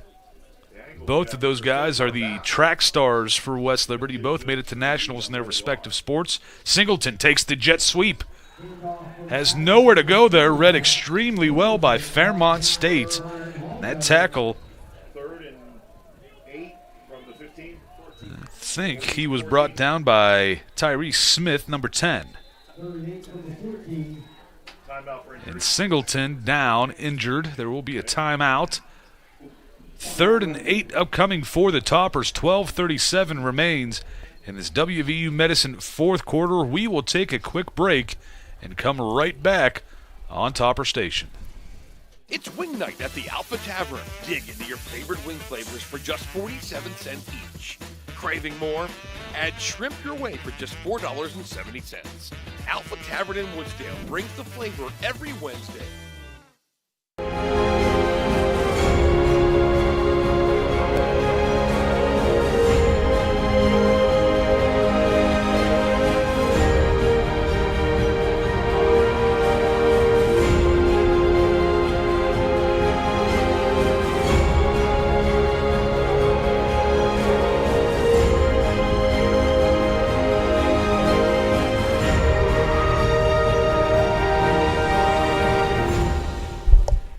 Welcome back to West Family Stadium. I believe I saw Chaz Hines in that commercial for the Mountain East Conference. We've got our sideline reporter, Caden Bednarik, with a Main Street Bank sideline report. Caden, take it away. Pitt. RMU Pitt. West Liberty University will play their final game of the season at home versus rival University at noon. Be sure to get to West Family Stadium in 2 weeks for a noon kickoff. Also Thursday, November 6th, a live Inside Hilltoppers Athletics Winter Sports Preview Coaches Show at 4 p.m. with Topper Station will be filmed in the ASRC. The winter sports being previewed are men's and women's basketball, men's and women's wrestling, and indoor track. Be sure to catch the show. This is your Main Street Bank Sideline Report. For Topper Station and the Mountain East Conference Digital Network, I'm Caden Bednarik. Thank you for that, Caden, as Jackson takes the snap play action, trying to find somewhere, loses the football, but it looks like his lineman picked it up, and it was recovered by West Liberty. It looks like the man on the recovery, number 75, Jeff McCoy. And West Lib will go, well, no, they're going to kick this one. 39 yards. The youngster, number 39, Chase Heil. For the hold, Jaron Brickner, quarterback. Snap is good, the hold. The kick is up and through. The Toppers make this a 10-point ball game, 38-28. 11:48 left to play here. This WVU Medicine fourth quarter. We will take a quick break and come right back for more on Topper Station. Hi, I'm Coach Rich Rodriguez, head football coach, West Virginia Mountaineers. I make a lot of decisions as a head coach. You make a lot of decisions in life. If disaster ever strikes your home or business, make the right call and call Panhandle Cleaning and Restoration. I know these folks. They're great to work with. They're outstanding. They've served for over 50 years in the Mountain State.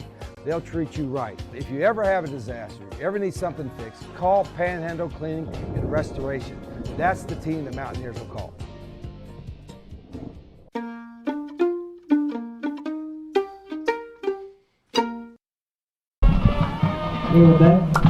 And welcome back to West Family Stadium, the WVU Medicine fourth quarter here. Toppers lead by 10, 38-28, 11:48 left to play in regulation. I'm saying in regulation just because of the craziness we've seen with these two teams in the past.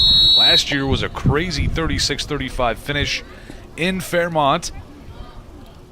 We're hoping for a better result this time as Fairmont got the victory last year. Heil on. Pooch kicks this one. We've seen him kicking this deep throughout the game, just fair catches it at about the 24-yard line, 25-yard line. Isn't much of a difference between that and a touchback, so the Topper defense back out onto the field along with the Fairmont offense. Will be Marzullo along with Leonard Farrow. Farrow from Mount Hope, West Virginia, went to Oak Hill. He has had a tremendous game in this one.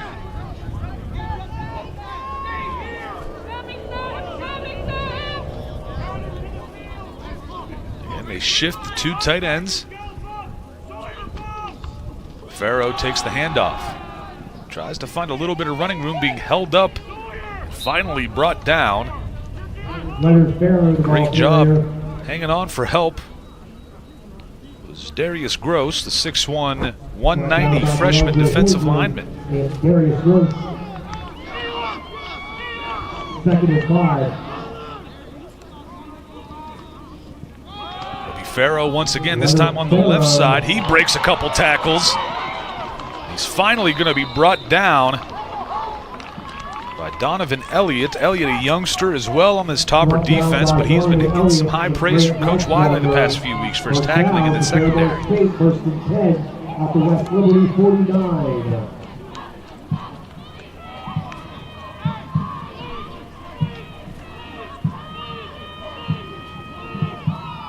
Man in motion. Farrow again tries to go right side. Nice tackle. Hit well. Andre Horsley got there first, but Nolan Ship finished it off. Gain of about half a yard. Call it second down and 9. No gain, second and 10.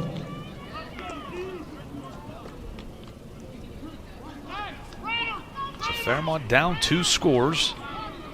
Again, we've seen their quick strike ability in this one. Hatcher in the backfield now. Hatcher takes the handoff, left side, breaks the tackle. He's got room to run. Justice Lawrence can't get there. Rayondre Horsley has to chase him down from behind. And Horsley is down for the Toppers. And Horsley able to get up, I believe, and now they will stop the play. Johnny on the spot, Jason Coleman, athletic trainer for West Liberty right there to check and see if he's okay. That's Tara's favorite player.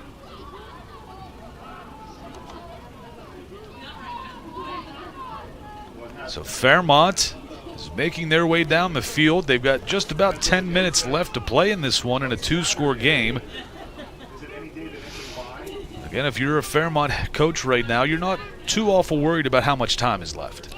No, and you still have the 2-minute timeout. You still have 3 timeouts of your own, but you still need 2 scores. And we know West Liberty has the capability with that run game, to grind some time, use the clock up. And I'm sure that's entered their mind. We've always said, you don't even look at the clock until there's 4 minutes on it. So Horsley able to get up and off the field. Good for him. Hopefully he'll be able to get back into this one quickly. Yep, okay. Thank you, Rex. Okay. So it'll be Marzullo's going to keep this one on a little quarterback sweep. He gets a good gain, about 1.5 yards, maybe 2 yards away from a first down. We'll call it 2nd and 2. By Charles Coy and Nolan Schiff. Sorry, Sarah. Gain of 8, 2nd and 2 from the 12-yard line.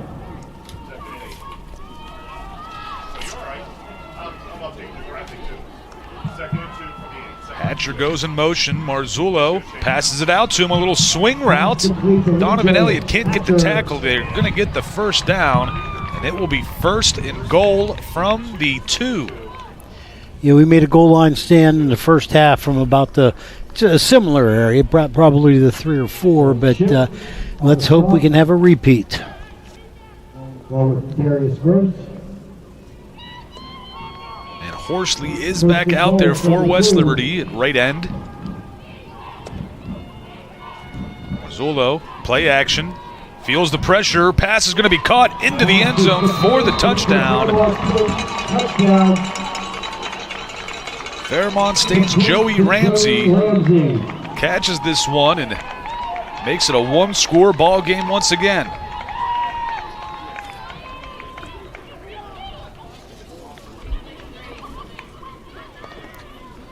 And Richardson on for the extra point. We'll take another look at this touchdown before we go to break. The kick is good. 38-35. Fairmont has made this a 3-point game. We see it's just a bootleg, and it's a great play to call at the goal line because you're man-to-man coverage. You're showing run action. All eyes are there, and your defenders have to hang on to those receivers, and he came clean. After that, we will take a quick break and come back for more on Topper Station.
Welcome back to West Family Stadium. A 3-point ball game here. And if you're done watching the Mountaineers play Division I football and got to see a West Virginia win, come here and watch a team that's not too far away from Morgantown at Fairmont State playing one of their rivals, West Liberty University. two West Virginia teams themselves. Tell me if you need your charger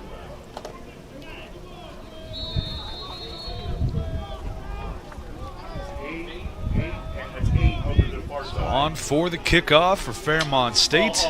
It's Connor Mullahan. This one will go into the end zone for the touchback. Topper offense will get back out there. Coach, if you're coaching West Liberty's offense right now, or do you want them to take their time? How do you want them to do this? Well, there's a lot of time in this football game. I don't think this is going to be a one-possession thing right now. So, I mean, I just think you got to get your points and get there and make it a two-score game again, and don't worry about the clock yet. The Toppers get Jackson and Hunter Patterson back out on this field. It would have been Silas then. It would have been Silas back there.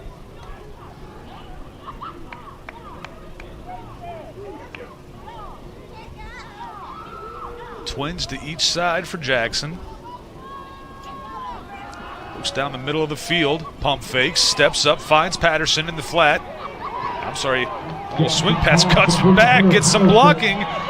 Patterson finding space somehow, gets the first down, still on his feet. A gain of about 15 yards. That's a good run. He came from one side of the field, looked like he's going to be tackled for minimal gain or loss, and comes clear across the field, ends up gaining 15 yards. Hunter Patterson's got a ton of talent, but this guy is all effort.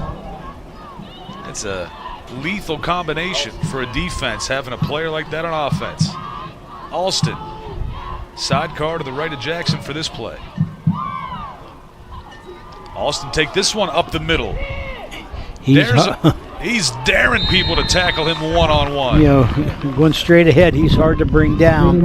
I don't want to be that small safety stepping up trying to tackle him. That was Polk, number 5, the linebacker, 5'10", 220 junior from Pickens, Mississippi. Wes Houston back into this game, number 85, the tight end. 2nd and 4 at the 46-yard line. Gain of 6 on first down for Alston.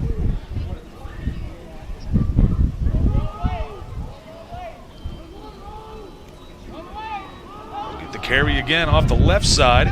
Still forcing guys to use multiple Falcons to bring him down. Still won't go. Finally does. But he's got a gain more than enough for the first down, and he gets into Falcon territory. He gets a shoulder square and gets moving forward. You know, he's a truck going through there. Patterson is back in for West Liberty. They go trips to the right side. They will bunch up the trips. Hurst, the lone receiver up top.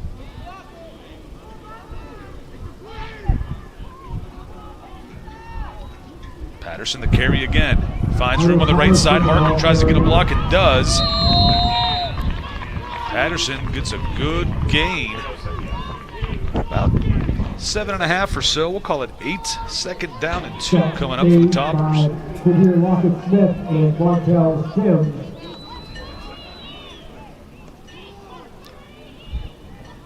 I don't know if this is what they were trying to do, but as of now, it looks like West Liberty's trying to take a little time off the clock. They are. And we talked earlier that, you know, you just want to get your points and don't worry about the clock. But if you can get both, you can run the clock down and get your score. It makes a world of difference. Wildcat formation once again. Houston along with Patterson. Right side. Finds a little gap, enough for the first down. 1st and 10 from the 38-yard line. The ball carrier, good enough for a Hilltopper first down. Look at Antavius Jackson going up to his lineman, clapping, giving him all the positive reinforcement they can need. 38-yard line.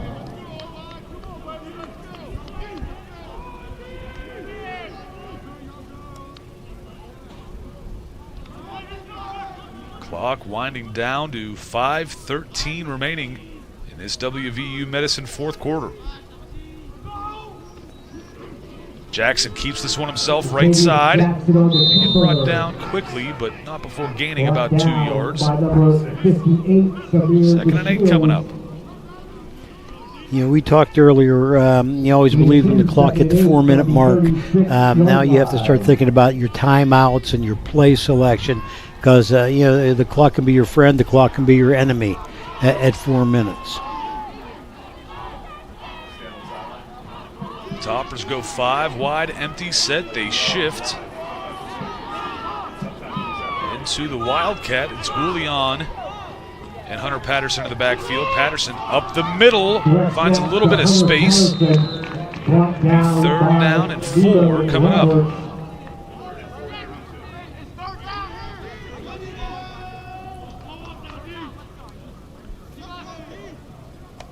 Houston back in at tight end. 4 at the 32-yard line. Coach, we are down to that 4-minute mark.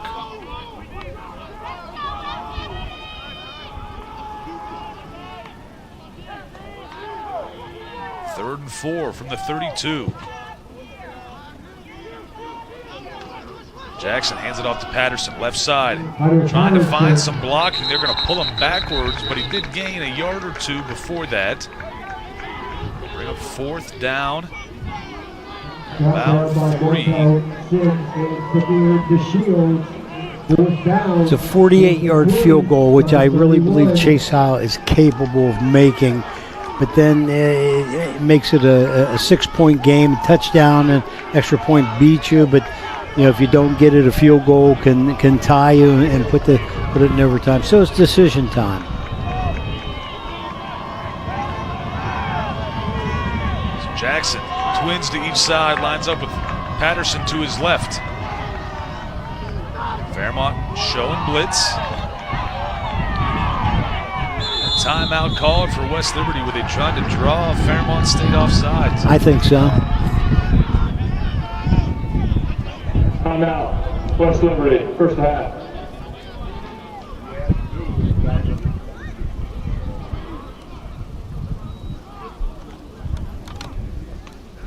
So a quick timeout here.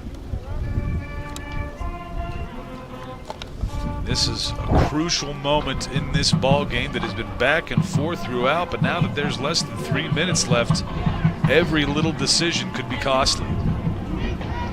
Correct. If they get the first down, you can run the clock down to the 2-minute timeout without a problem, and then hope you can get a couple of plays. But of course, Fairmont has 3 timeouts plus the 2-minute timeout. Both teams get back out on the field. Markham and Singleton be the 2 receivers at the bottom of your screen. Ratcliffe and Hurst will be at the top. Jackson Patterson, the quarterback, and sidecar to the left of him. Fairmont brings a blitz. Jackson looking, fires this one. It's going to be caught by Harcum. It's enough for the first down at the 25-yard line. Harcum has been one of those receivers today. We've seen a lot of downfield blocking by him, but that one is a big catch for the receiver. Yes, it is. With the play clock, they can get it down to 2:05 before they snap it, and then they're going to get into the 2-minute timeout. Play clock is at 15. The game clock was at 2:21.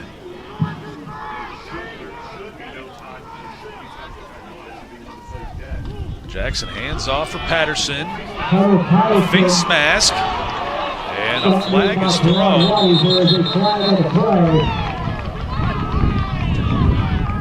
2:03 on the clock when the whistle stops the clock.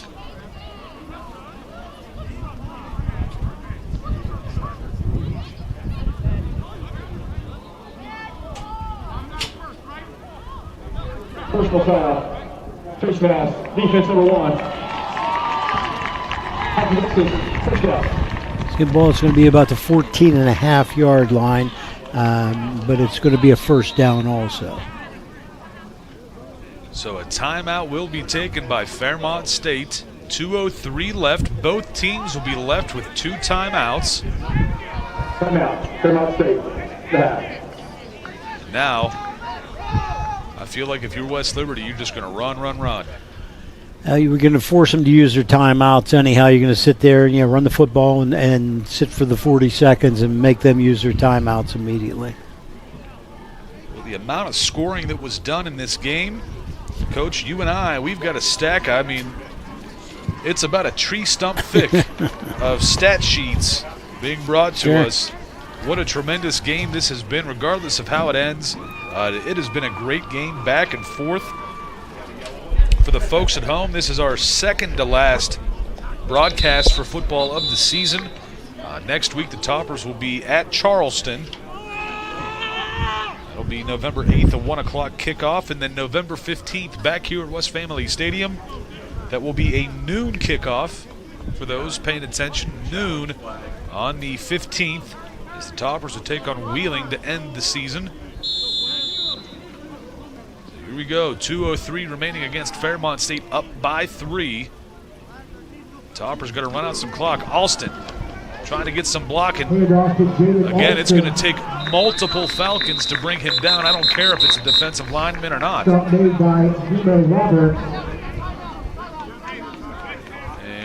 a 2-minute warning. This is a 2-minute timeout. That'll be a 2nd and 5. What an incredible game this has been, Coach. Again, the last month or so for the Toppers has been tremendous. Yeah, and we know that the common denominator there is finding Antavius Jackson as the quarterback. He's been, I don't want to say mistake-free because we've all made mistakes, but he's kept them in the game. He's kept the ship steady. He's kept them moving forward, and been very competitive the last 4 or 5 games. It seems like once he got in there, the Toppers, you're kind of seeing what the rest of the team had to offer.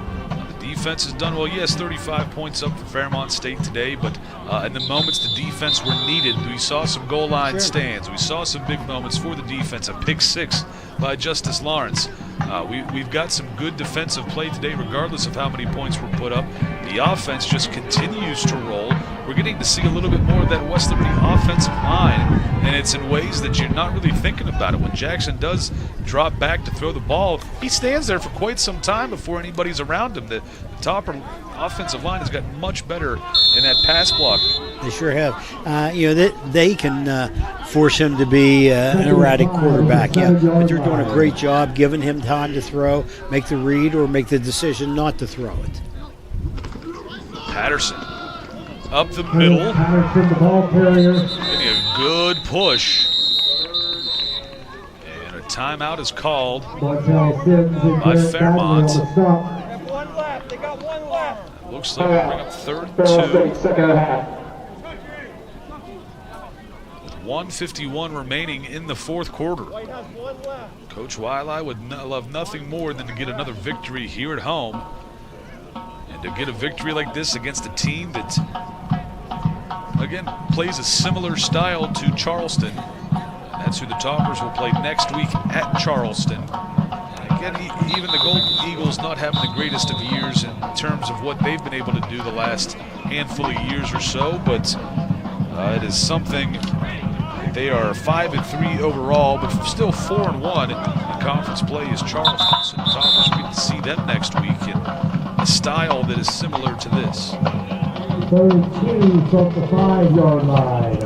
So the Toppers will line up in a Wildcat. Jackson is lined up as a receiver to the right. You've got Alston and Patterson in the backfield with Isaac Tavo, the left tackle. 3rd and 2.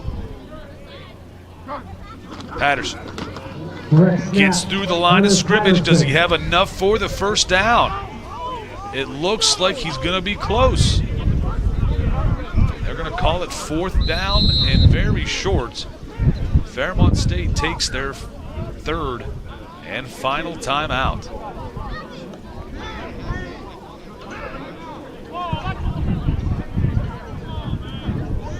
Well, 4th and maybe a yard. 3rd and final West Liberty offensive line is saying we want a measurements, and We'll see what happens here. They're all coming back to the huddle now.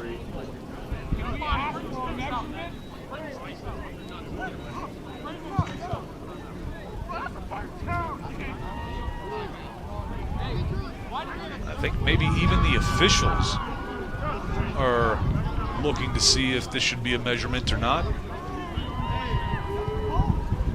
See where Fairmont's lined up. They're kind of blocking the view of the down.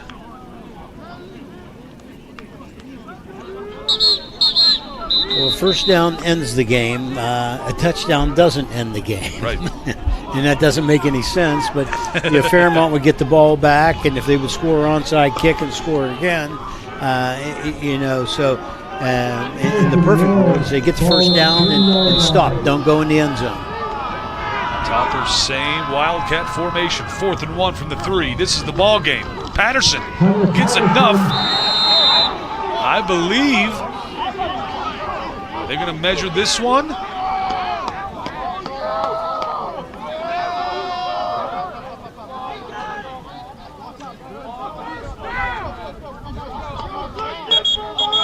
Patterson is still down.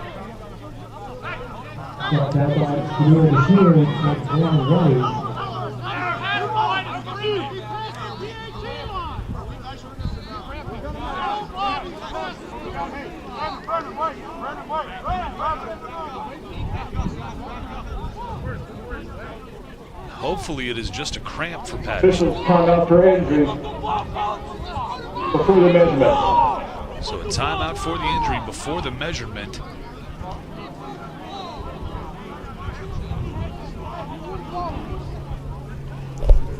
With the turf fields and the way they're laid out perfectly and so on, it's a lot easier to tell. But we used to be on grass fields and some guys putting a line in, and sometimes it might be a little slightly off.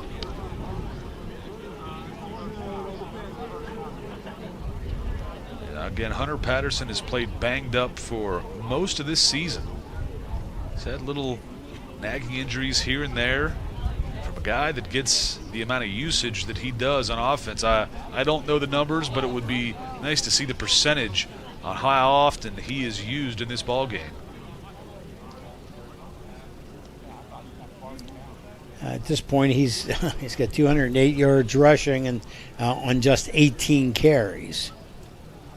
And you see Hunter trying to help out the trainers and giving them information they need to help him out, but at the same time he keeps looking back at that football and looking at that first down marker, trying to determine if he thinks he made it or not. Patterson back on his feet, grabs his helmet.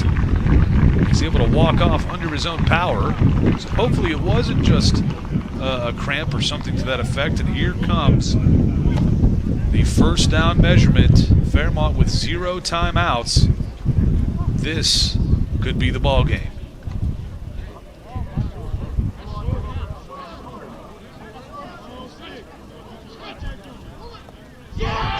Stretched out. They say it's short, and Fairmont State gets possession. No timeouts in 1 minute and 34. Unbelievable, 98 yards to get to the end zone for Fairmont State. They've got 94 seconds to try to tie this up with the field goal, too.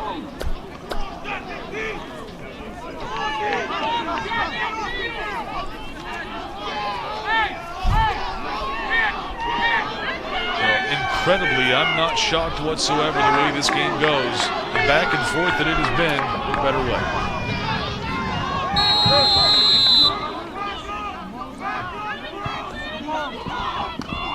Marzullo looking, fires this one, lobs it up. There's a man open. Pass is going to be caught unbelievably on the sideline. Huge gain on first down. That was Noah Tucker on the reception.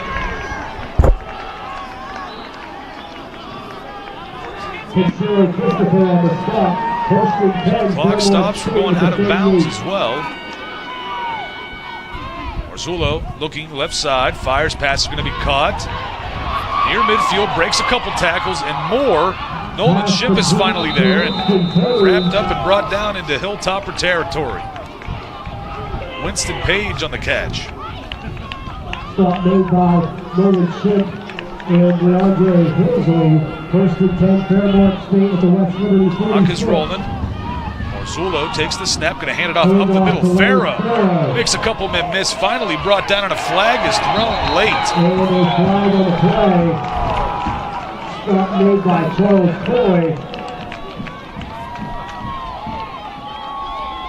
Personal foul, face mask, defense number 25, 15 yards. Charles Coy, number 25, going to be called for the face mask. A 15-yard penalty, and boy, they just given Fairmont State everything they need right now, right down the field. Yeah, this time just keep the ball in play, keep the play in front of you. Don't let anything get over top of you. Marzullo looking left side. Horsley trying to get to him. Can't do it. Flag is thrown on the opposite side of the field. Marzullo out of bounds. We'll see what this flag is at about the 17-yard line. And there was a man down for the West Liberty Hilltoppers. Holding defense.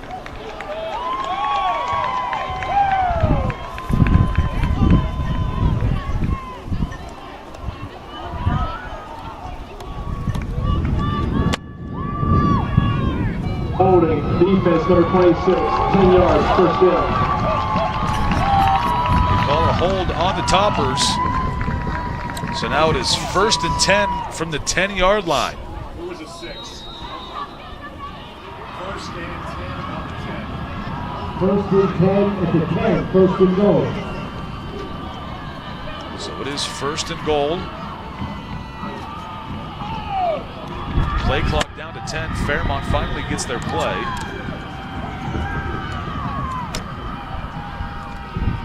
Marzullo looking left side, back to the right. He's going to have to run a little bit. Pass is going to be caught. Driscoll short of the goal line. He's going to be at the 1. Driscoll has dropped quite a few passes in this one, but catches that one.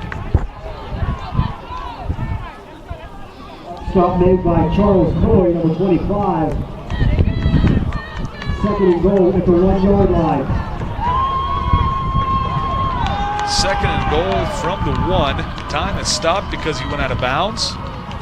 Farrow finds room into the end zone. Flag is thrown. Possible touchdown. There is a flag on the play. There is a flag on the play.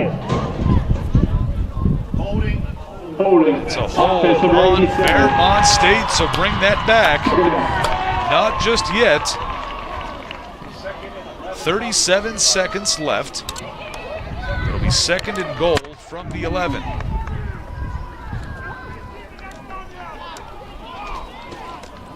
Second and goal from the 11. Marzullo with twins to his right, sets a man in motion, makes it trips. Rolls to his left, finds a man, bounces off the ground and incomplete. Third down and 11. Third down.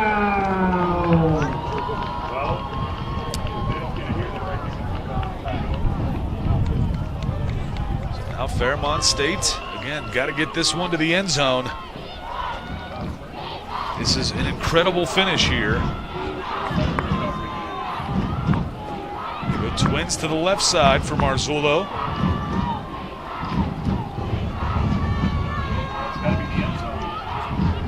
Looks right side.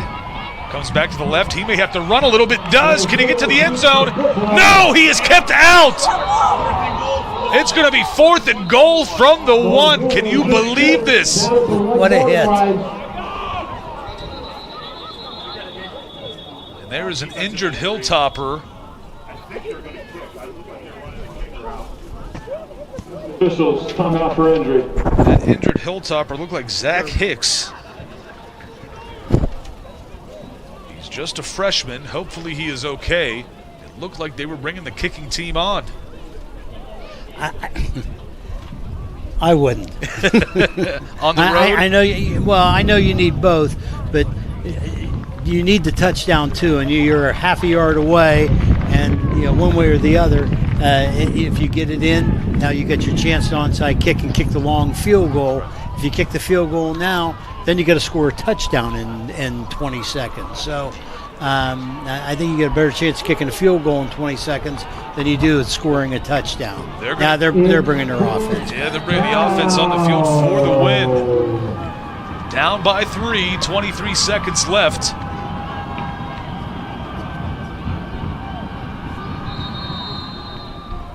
Coach Wiley calls a timeout.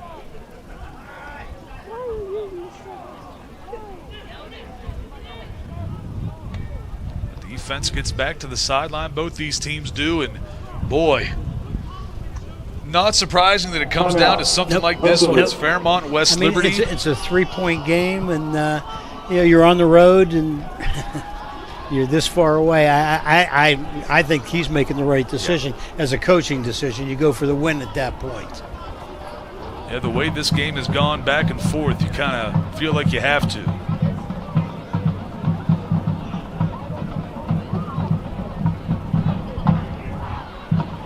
So when you take a look at this, they've got Isaac Tavo, the left tackle and sometimes the lead blocker in the backfield for the Wildcat, going out on defense. And it looks like he's lining up directly over the football, maybe not, just to the right of the football. They're putting their big guys out there, that's for sure. Let's see who can push the hardest. So Farrow with Marzullo, a little tush push. They push it into the flag is thrown. Flag is thrown. This might be a false start on Fairmont.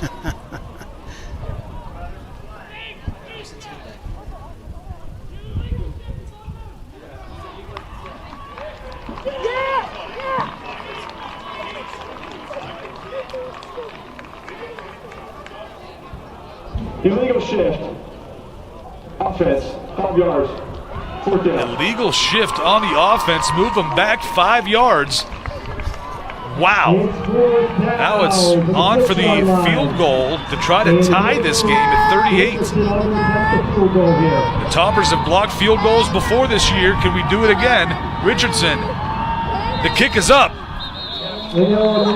There's a flag on the play again. Illegal motion. Good ball. False start. Another false start on Fairmont, pushing back another 5.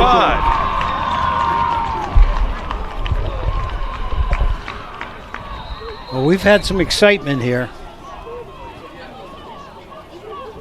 So 4th and goal. Game clock operator, please reset the game clock. 22 seconds. From the 11 with 22 seconds left.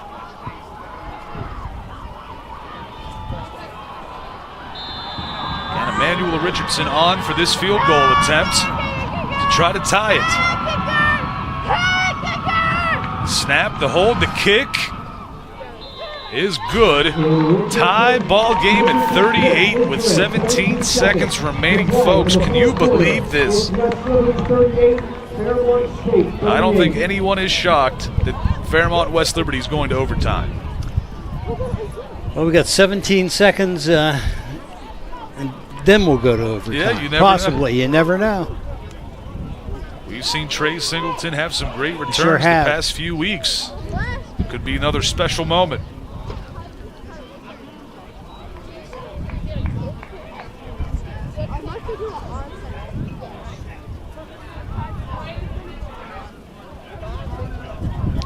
You know, and Chase Howell has that good, strong leg. He can hit the mid-40s on a field goal. So if you can get the ball, back to the 35 or 30-yard line, who knows? Michael Graham on the check that. Trey Singleton coming in to return the kickoff. And it will be Singleton. Back deep to return.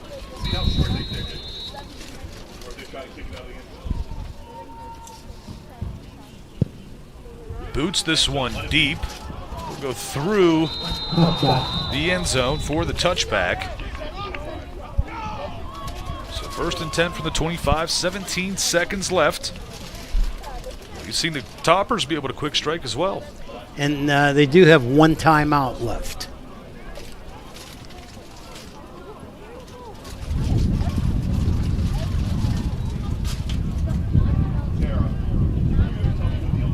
unbelievable. The events that happened here, it sure looked like Fairmont was going to take the lead right at the very end to win this ball game, but mental mistakes are costing both of these teams in this one. And it looks like, I thought they were going to go Wildcat for a second, but and then just play it to overtime, but let's see what happens. You go twins to each side for Jackson.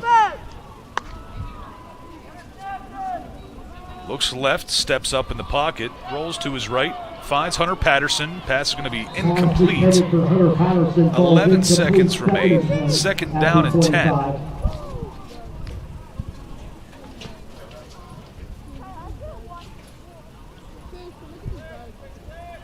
Looks like the Toppers will stick with the same formation.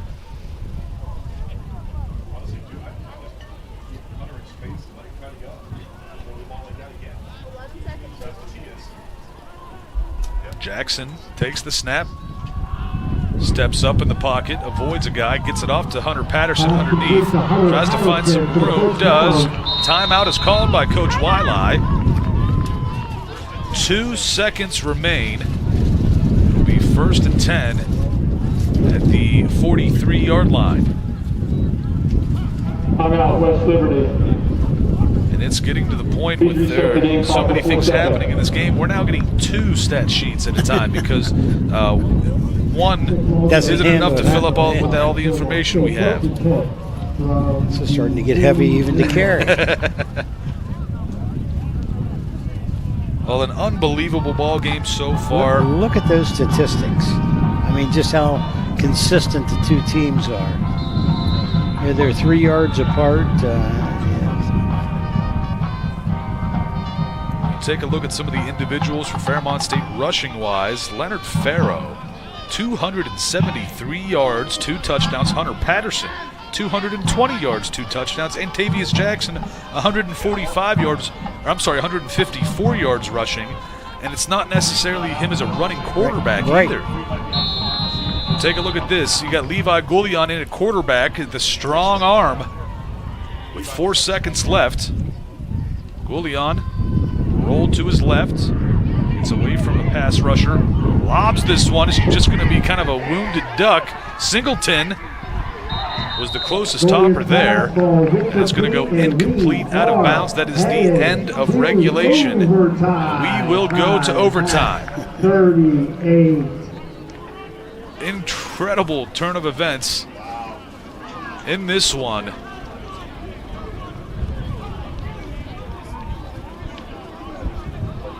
We will see who gets the momentum in this, because it had just been momentum shift after momentum shift. And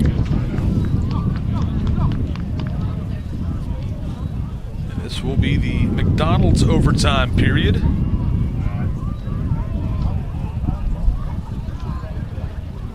We've seen some crazy overtimes throughout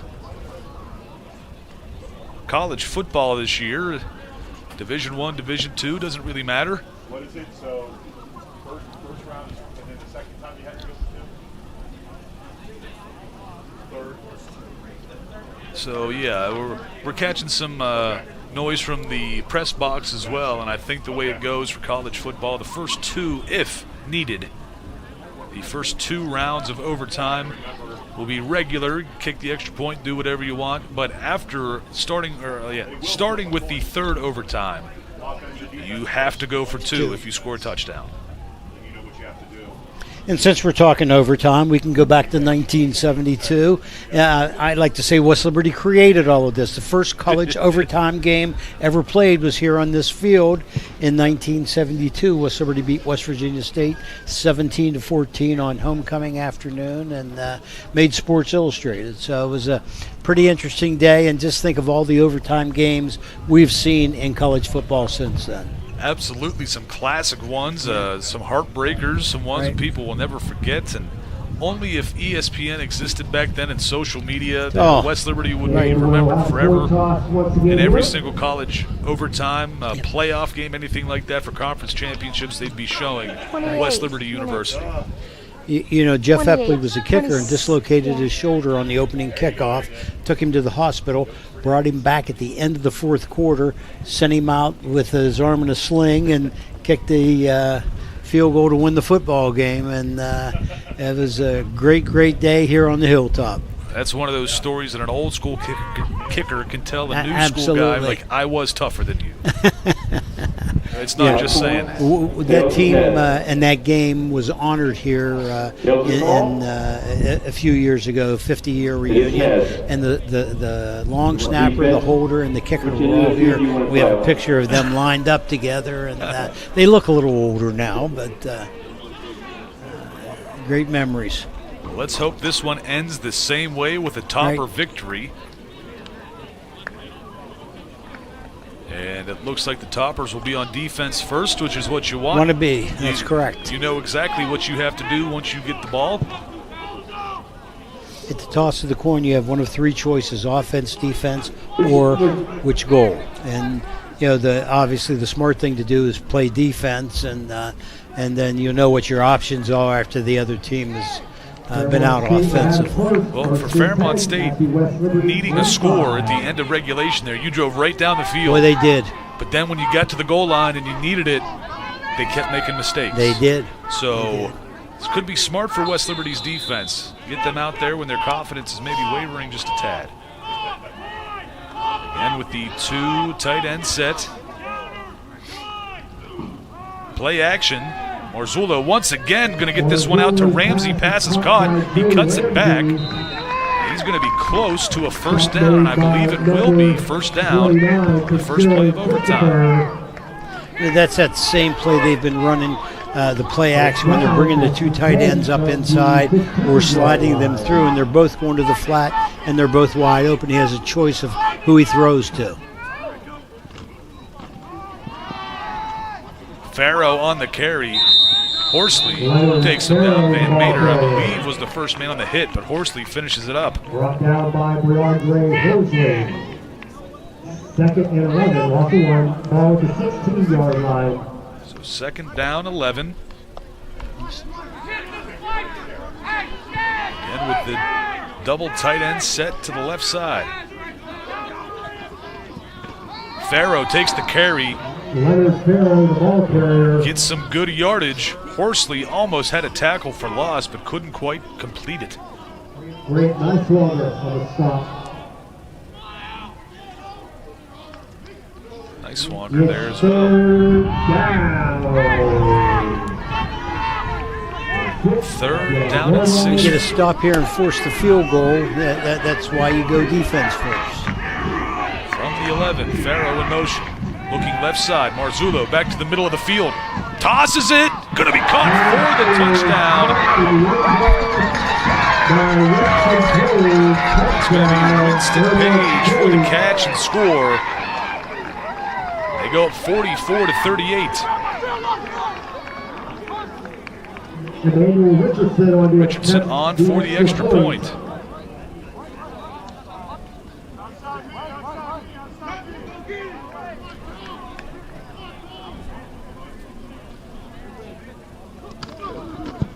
Richardson puts it through and good. 45-38 after the first possession of the first overtime. West Liberty will have to either match, maybe go for two. You never know. Maybe. See what the offense does here. The Toppers' offense has done well throughout this ball game. Hunter Patterson has been a huge part of that, along with Antavius Jackson. We've been talking about them for quite some time now, about the last month or so. And with a team that struggled earlier this season, once they put Jackson at quarterback, it kind of felt like, hey, we could win just about any game we play. They got new personality completely. They weren't so dependent on the pass game. They went, to the run game, which they've had a lot of success with. They shift into the Wildcat. Right. Jackson goes out wide. Houston and Patterson into the backfield. Patterson looking for somewhere to go. And that Fairmont defense able to string it out. Stop for Fairmont State. No gain or just a minor loss. 2nd down and 10. No gain, 2nd and 10 from the 25.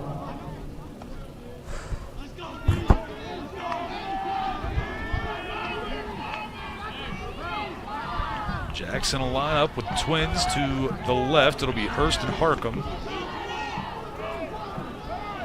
It's Singleton, the lone receiver, to the right. Jackson looking down the middle, fires it right side. There he is. Singleton caught. He's still on his feet at the 6-yard line. It's going to be a 1st down for the Toppers. Okay, 6-yard line. We got 4 shots at it. Let's be patient and try not to get it all at one time. Put the ball in the end zone. 1st and goal at the 5-yard line. The officials will mark this at the 5, so 1st and goal from the 5. Saw before the play, Jackson and Singleton had a little hand motion, a little acknowledging there, so they were on the same page. They knew what they wanted to do. Play action. Jackson spinning back around, looking, fires it to the back of the end zone. There's nobody there. Smart play. It was more to the sideline than the end zone, but kept himself safe. I think he wanted to come back to, show some action the other way and come back to Hunter Patterson, but Fairmont defended it pretty well. Yeah, if you're Fairmont State's defense, I mean, you've got to have at least 2 or 3 guys watching Hunter Patterson every move. Yeah, it's hard to sneak him out. Yeah. So Harcum switches sides. He stacks with Singleton. Hurst alone at the top of the screen. Jackson rolling right, looking. He's going to run. He's got open space. There's nobody there. Flag is thrown. He's into the end zone. What's this flag going to be? Hurst was the man on the ground. It will be holding on the defense. The Toppers' touchdown will stand. And this is where Coach Wiley hold up 2 fingers to go for 2. The touchdown is good. And it looks like the Toppers are not messing around. They're going to go for the victory right here, right now.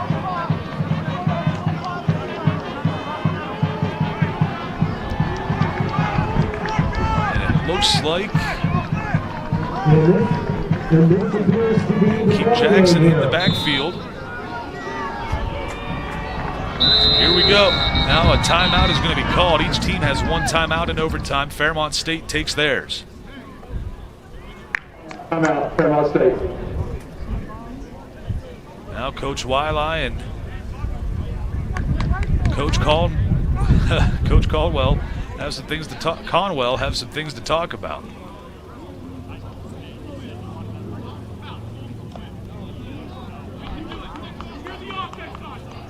Well, it's conventional thinking. You've been around football for long enough. You hear in these situations, if you're at home, you go for the tie. If you're on the road, you go for the win. Coach Wiley wants to go for the win right now. Well, remember, the difference between a good decision and a bad decision is outcome. Yes. So, in the next few minutes, we'll find out if it was a good call. We took another look there of Montavious Jackson's touchdown run here in overtime. Here comes the offense.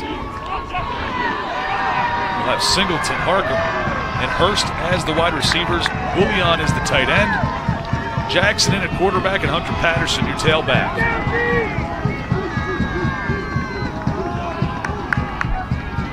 Jackson surveys, puts Harcum in motion. He's going to look, play action, keeps looking. Where's he going to go? To the end zone. Pass is tipped away. Incomplete. Intended for Singleton. Fairmont State, for the 2nd straight year, wins with a 1-point victory, 45-44. It looked like there might have been 2 Toppers in the area, but all it took was one Fairmont State finger to swat that ball away.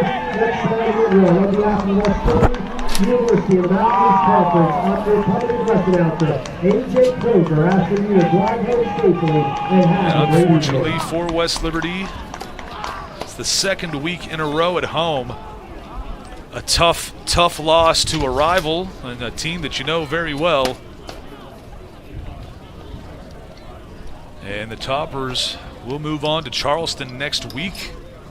We'll have a big game down south, and then November 15th, Coach, you and I are back here for the final home game of the year, the final game of the year, right, against Wheeling University. And if this last month of West Liberty football has shown us anything, amazing, that last game against Wheeling, our final game of the year, should be tremendous. It should be. The improvements this team has made in the last 4 weeks. You lost one here in overtime and so on. We're going to see the replay. Running around, there's a defender, just bats it away. Good choice where he's throwing the football. You can congratulate Fairmont making a nice defensive play. There it is, final score, 45-44. Fairmont State leaves West Liberty with the victory. Second straight year, a 1-point game, a second straight year, or 2 years in a row. Losses for the Toppers by a total of 2 points. And that is pretty tough pill to swallow for any football team, especially when you're playing your rival. But we saw a great football game today. Both teams did well, did some good things, and unfortunately, the other guys came out on top. Well, Coach, thank you for your time. Any final thoughts on this one? Again, and if I just want to repeat myself, we saw a lot of good things. We saw two teams run the football. If you like rushing football, this is it. We saw two teams make big plays, throwing the ball, running the ball.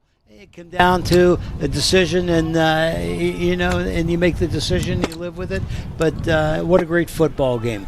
Absolutely so. It was everything we were thinking it was going to be. High scoring and down to the wire it was. Again, a huge thank you to Coach Tony Filberto, our student crew, our camera people, and then also Trent Nicholson, Teresa Gretchen, our director and producer. For Coach Filberto, I am Todd Olam. We'll see you in 2 weeks. November 15th will be our final football game of the season, and we will see you all then on Topper Station.